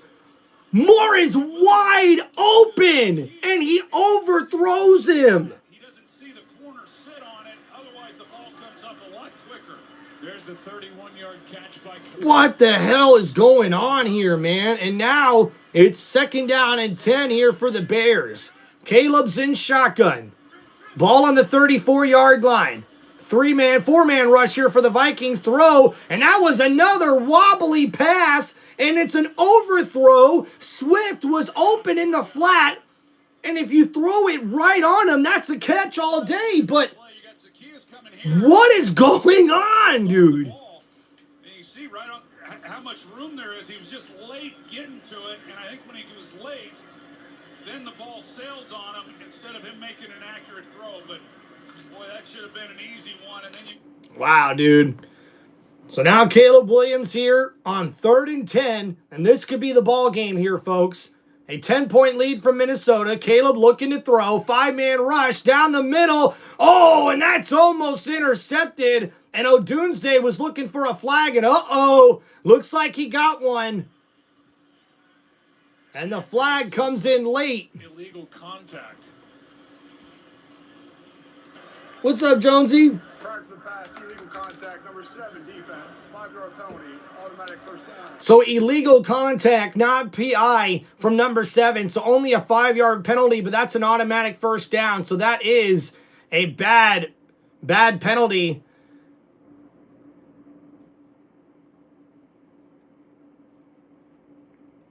Man, Caleb Williams' footwork looks terrible, man. I got to be honest with you guys. So here we go. 1st and 10 for Chicago. Ball at the 28-yard line or 29-yard line now for Chicago. Just over 2 minutes remaining. All-out blitz coming from Minnesota. And a throw and a big hit from Minnesota. And DJ Moore is down. And now, there's a penalty marker on the play. And Caleb Williams is down too. Looks like we got 2 Chicago Bears hurt here. Williams, there's 2 separate fouls here. yeah, they're both going to be against Minnesota, it looks like. But Caleb definitely, he got hit late or hit up in So there are going to be 2 penalties here on Minnesota. One for roughing the passer, and I think one for a bad hit from the safety on the receiver. And yeah, Pierce definitely got the roughing the passer on Caleb. That was a big hit Caleb Williams took. 15-yard penalty from the previous spot, automatic first down. And the Vikings now gifting Chicago Bear yardage here. But DJ Moore got lit up. As we see here, he almost had the catch. And then the big hit, a legal hit, by the way, from 24. On the hit by Pace to give Chicago 15 yards, the automatic first down, and they're still checking on DJ Moore. Yeah, they're going to talk about that penalty. That was a big hit, but it did not look like it went to the head and neck and to a defenseless receiver. Correct. The contact was the shoulder up to the shoulder. There was incidental contact to the neck area, so they threw the flag, but they decided to pick it up, but they still have the roughing the passer, so it's still going to be a 15-yard penalty to first. So nice to hear that. The referees picked up the flag in the secondary. That was a personal foul, hitting a defenseless receiver. That was a clean hit on DJ Moore, so they picked up that flag, but the roughing the passer penalty is what gives Chicago the automatic first down here at the 15-yard line, and it looks like DJ Moore is back on his feet. That's a good sign there. Hope DJ Moore is okay, guys. And thank you so much for everybody hanging out here on Tim Reynolds Show. I just want to give a big thank you to everybody. Please make sure you like and subscribe, and I want to also say God bless every single one of you, and thank you for supporting the channel. I really appreciate it, guys. If you're interested, guys, I do have memberships now live on my YouTube channel. Also, if you guys feel welcome to, subscribe and hit me up in the comment section. Let me know. If you guys have any football questions, let me know. So, guys, 2 minutes, 12 seconds to go here. Chicago trails by 10 in the fourth quarter. DJ Moore slow to get up. We'll see what happens here. And at least he's moving around okay, but you can see he's in a lot of pain.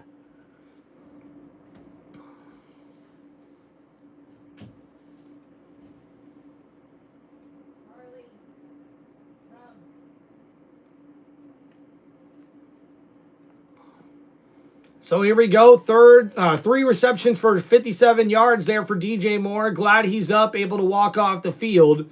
He looks okay. But now we see Chicago in a crucial situation here, gets a first down, and we'll see what happens.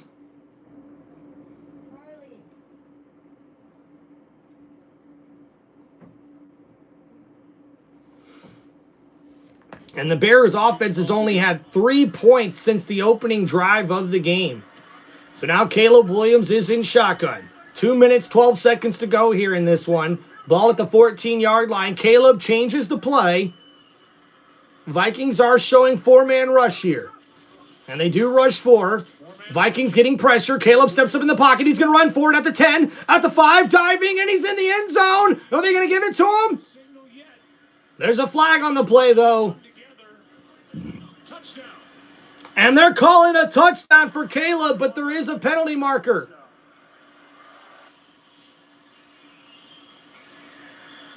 So we'll see here, does the touchdown stand or not? Caleb Williams able to run in and get the ball. Looks like foot is out of bounds. He's going to be short. They did throw the flag. There's a lot going on. So the penalty flag was on the defense, but right there, it looks like that ball's going to be short where Caleb steps out of bounds. He is definitely out of bounds, and the ball is just short of the goal line when he first touches out of bounds. I expect that they will reverse this to short of a touchdown. Yep, they're going to reverse this one, and this is going to be bad for Chicago because they needed that touchdown to have the 2-minute warning to be able to have an extra timeout. So as we approach about 2 minutes to go here, the game almost over, I really do think that this is going to be crucial here. This is going to be short, which means Chicago's got to run another play, which means when they do, they're going to have to burn the 2-minute timeout, and that's going to cost Chicago because they only have one timeout remaining, which means the Minnesota Vikings should be able to, I think, kneel it out for Minnesota.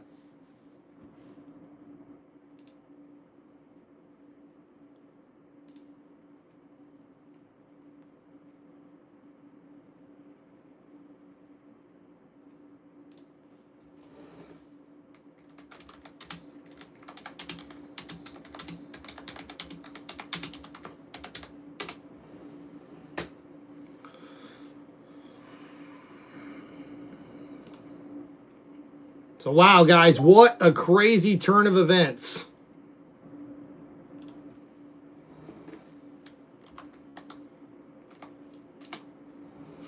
All right, so here we go. It is short. They did put a second back on the clock, so half yard to go here for Chicago. They need to score on this play. Here we go, first and goal, Chicago. Play action, Caleb throws, wide open, touchdown of Doomsday.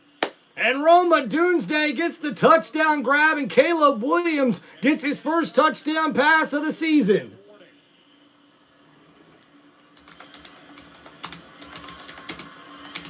extra point to follow. And then it'll be incumbent upon Santos to boom it out of the end zone. That's right. Yeah, that's the key, because otherwise it doesn't much matter, but he's going to have to boom one. What's up, guys? Touchdown, Chicago. And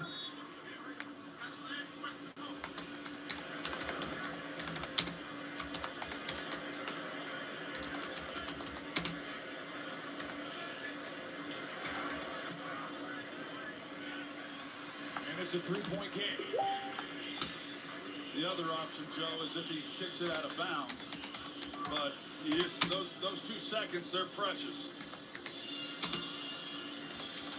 Welcome you inside the broadcast booth. Joe Bucktorrey has been just a complete reversal. I mean, we were coming on camera the last time at the end of halftime, and it was one-sided, all Chicago. And since this fourth quarter started, it's been all Minnesota. And credit to Kevin O'Connell for keeping his team in this bowl game. Yeah, he really has done a great job. Yeah, Kevin O'Connell has definitely ran a good offensive game plan here in the fourth quarter, running the ball, doing very good play action with J.J. McCarthy, which he's very, very good at. And honestly, that's paid a lot of dividends here early on, or here in this fourth quarter here for the Minnesota Vikings.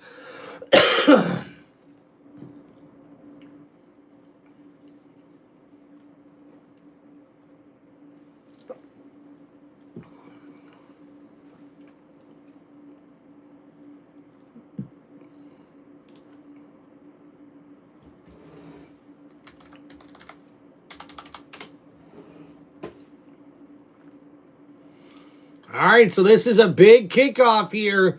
Santos has got to kick this out of the end zone to preserve that 2-minute warning timeout. Chicago doesn't need to do an onside, but I guess they could, Casey, if they wanted to. They're just choosing not to. You could have tried the onside kick. But they would have to declare it. They have not declared that, so he's got to let it fly. So here we go, Santos.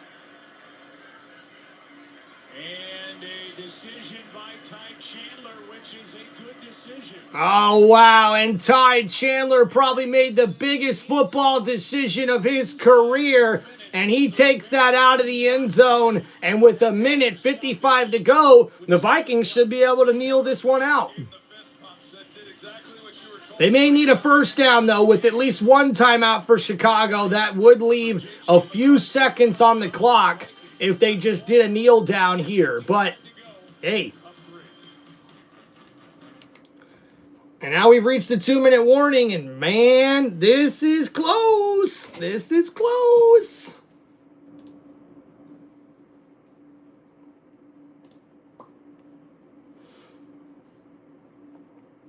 All right, guys, so let's look at that last drive there for Chicago. 5 plays, 65 yards, and it's amazing how when you get desperate, you can all of a sudden play good offense here for Chicago, which is freaking nuts to think about. Excuse me. So now looking at the stats here for Caleb Williams, 20 for 34 passing for 191 yards and a passing touchdown there. He also leads the team in rushing with 6 carries for 58 yards and a touchdown. DeAndre Swift with 7 carries for 53 yards as well, to go along with 3 catches for 12 yards for the running back for Chicago.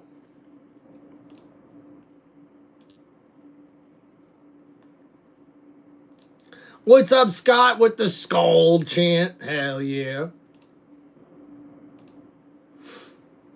All right, guys, so looks like a lot of the votes now are going to the Vikings. 54% of the vote in the chat here thinks that the Minnesota Vikings are going to win this game. I think they're going to win this game. That's who I picked, man. Some people may have wavered on their picks. Not this guy. No, not this guy. If the Vikings would have lost, I would have said, hey, I picked the wrong team. But guess what? Looks like I knew a little something.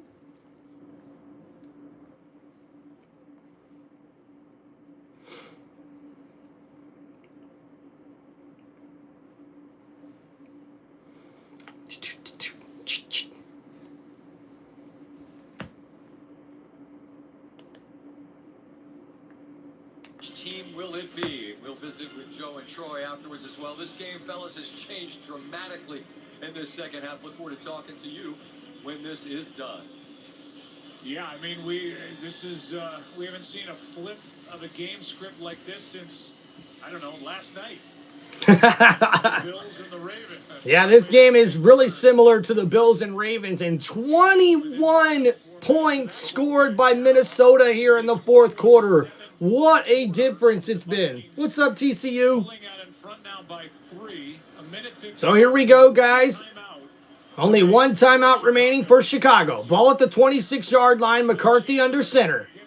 Mason is the running back. He's going to take the handoff up the middle. Mason, breaks the tackle. Ooh, and he's tackled down there at the 30-yard line. I'll call it the 29, so that's a gain of 3.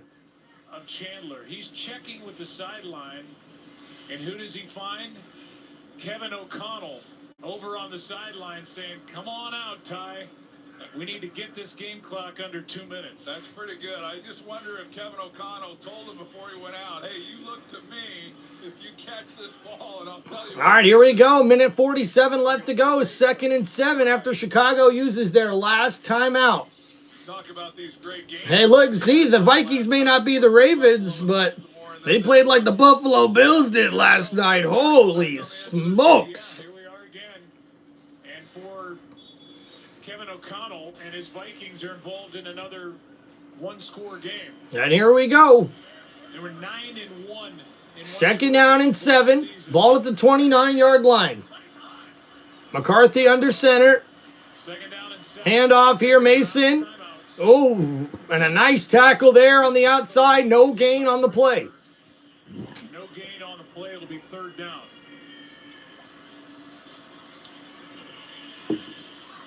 So this will take us down to about a minute remaining. Run another play. So Kevin O'Connell might take this all the way down and then call a timeout. Which I got to believe they're going to just hand the ball off. You're talking about punting roughly around 15 seconds or so.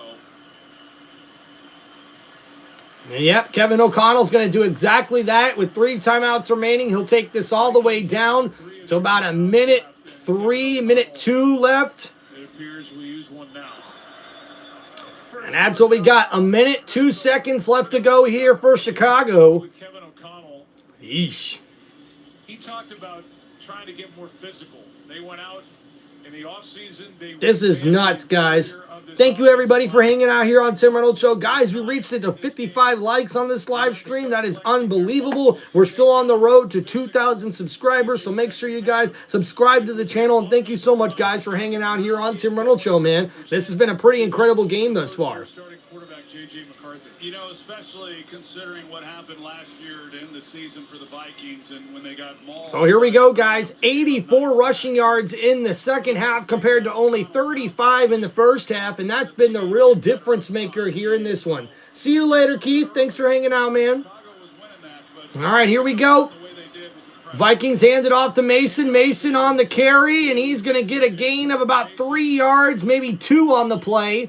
So 4th down here, but the Vikings now will be able to take this clock all the way down with just a few seconds remaining for Chicago, with no timeouts remaining for the Chicago Bears. And then it will be the defense of the Vikings out on the field, the offense for the Bears in a 3-point game, but a long way to go with no timeouts.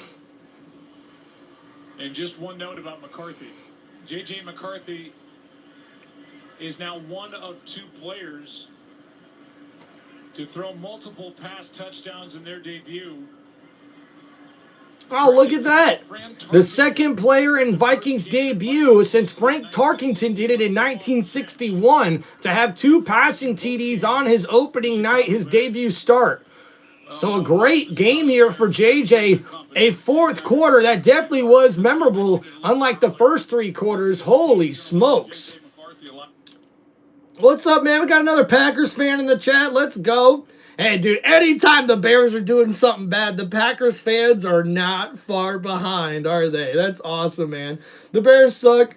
You don't like the Vikings either. I'm just hoping for the Bears. Hey, Jameson, I understand, dude.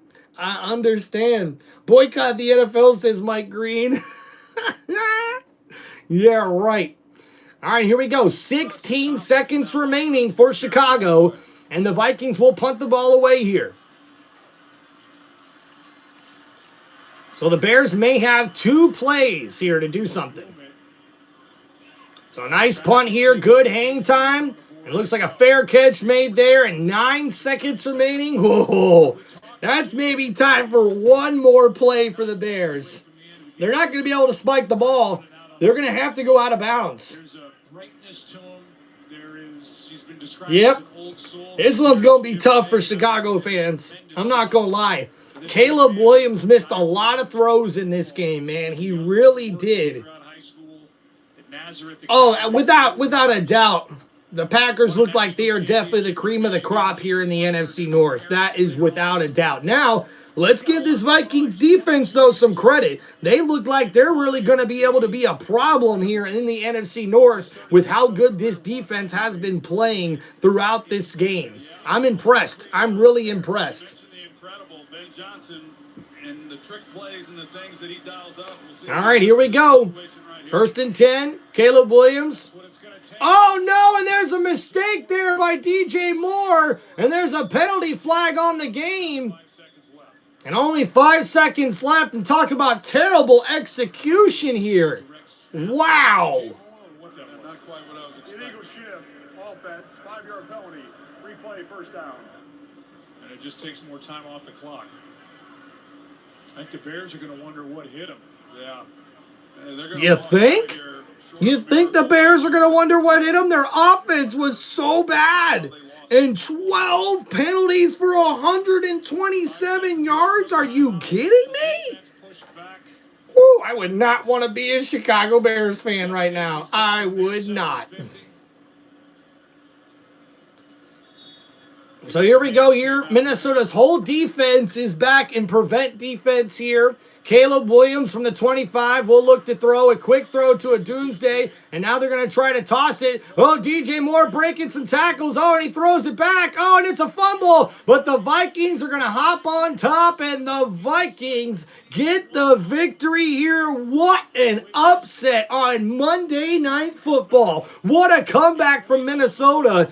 And people are going to talk about more of how the Bears imploded than how Minnesota won this football game. What a game. And J.J. McCarthy back home in Chicago gets the win. We asked him about all that memorabilia that he collected as a kid. He said, that's all gone now. I consider Minnesota my home. Kevin O'Connell wasn't really in the mood to hear about his coming home either. So, guys, we'll look over the stats here as we get our stat recap to end this one here. Thank you guys for hanging out on Tim Reynolds Show. Make sure you guys hit that like button and subscribe to the channel. All right, for the Chicago Bears, Caleb Williams, a pedestrian day, 21 for 35 for 211 yards passing, 1 passing touchdown. He got that late, but he did lead them in rushing with 6 carries for 58 yards. DeAndre Swift with 17 carries for 53 yards and 3 catches for 12 yards as well. DJ Moore with 3 catches for 70 yards. We see number 14 with 4 catches for 42 yards. And Roma Doomsday with 6 catches for 36 yards and a touchdown. Looking at the Vikings, J.J. McCarthy, 13 for 20 for 143 yards, 2 touchdown passes, 1 interception, but did have 2 carries for 25 yards and a rushing touchdown, and that was big for the Vikings offense. Jordan Mason led all ball carriers with 15 carries for 68 yards on the day. Aaron Jones added in 8 carries for 23 yards. We also seen Aaron Jones be the leading receiver with 3 catches for 44 yards and a touchdown, and Justin Jefferson with 4 catches for 44 yards and a touchdown. And that's your stat recap there, guys. And he's the first quarterback to overcome a 10-point deficit in the 4th quarter and win in his NFL debut since 1985. So congratulations to J.J. McCarthy. Even when things weren't going well, we could see you on the sidelines, rallying the troops, talking to your O-line, talking to your receivers. What were you saying to them? that we got to believe. You know, that's Yep, exactly, Joseph. It's not how you start, it's how you finish, and the game is not over until it's over. And that's definitely one of these things we've seen not only on Monday night, but also on Sunday night. So what a game, guys. So thank you guys for hanging out here on Tim Reynolds Show for this live play-by-play as the Minnesota Vikings get the big comeback victory, scoring 21 points in the fourth quarter to defeat the Chicago Bears 27-24 here on the road. A big road victory in the division for the Minnesota Vikings, and I think J.J. McCarthy's got nowhere to go but up from here. So guys, thank you so much for hanging out on the channel. What were your thoughts on the Green Bay Packers Detroit? I thought it was a pretty decent game, but Detroit just looked like they couldn't get any consistency with play calling, not only on offense but also on defense. So thank you guys so much for hanging out here on the channel. We'll see you next time on the next live play-by-play. Thank you guys so much. Appreciate all the kind comments. We'll see you guys next time here on Tim Reynolds Show. Peace out, everybody. Enjoy the rest of your evening.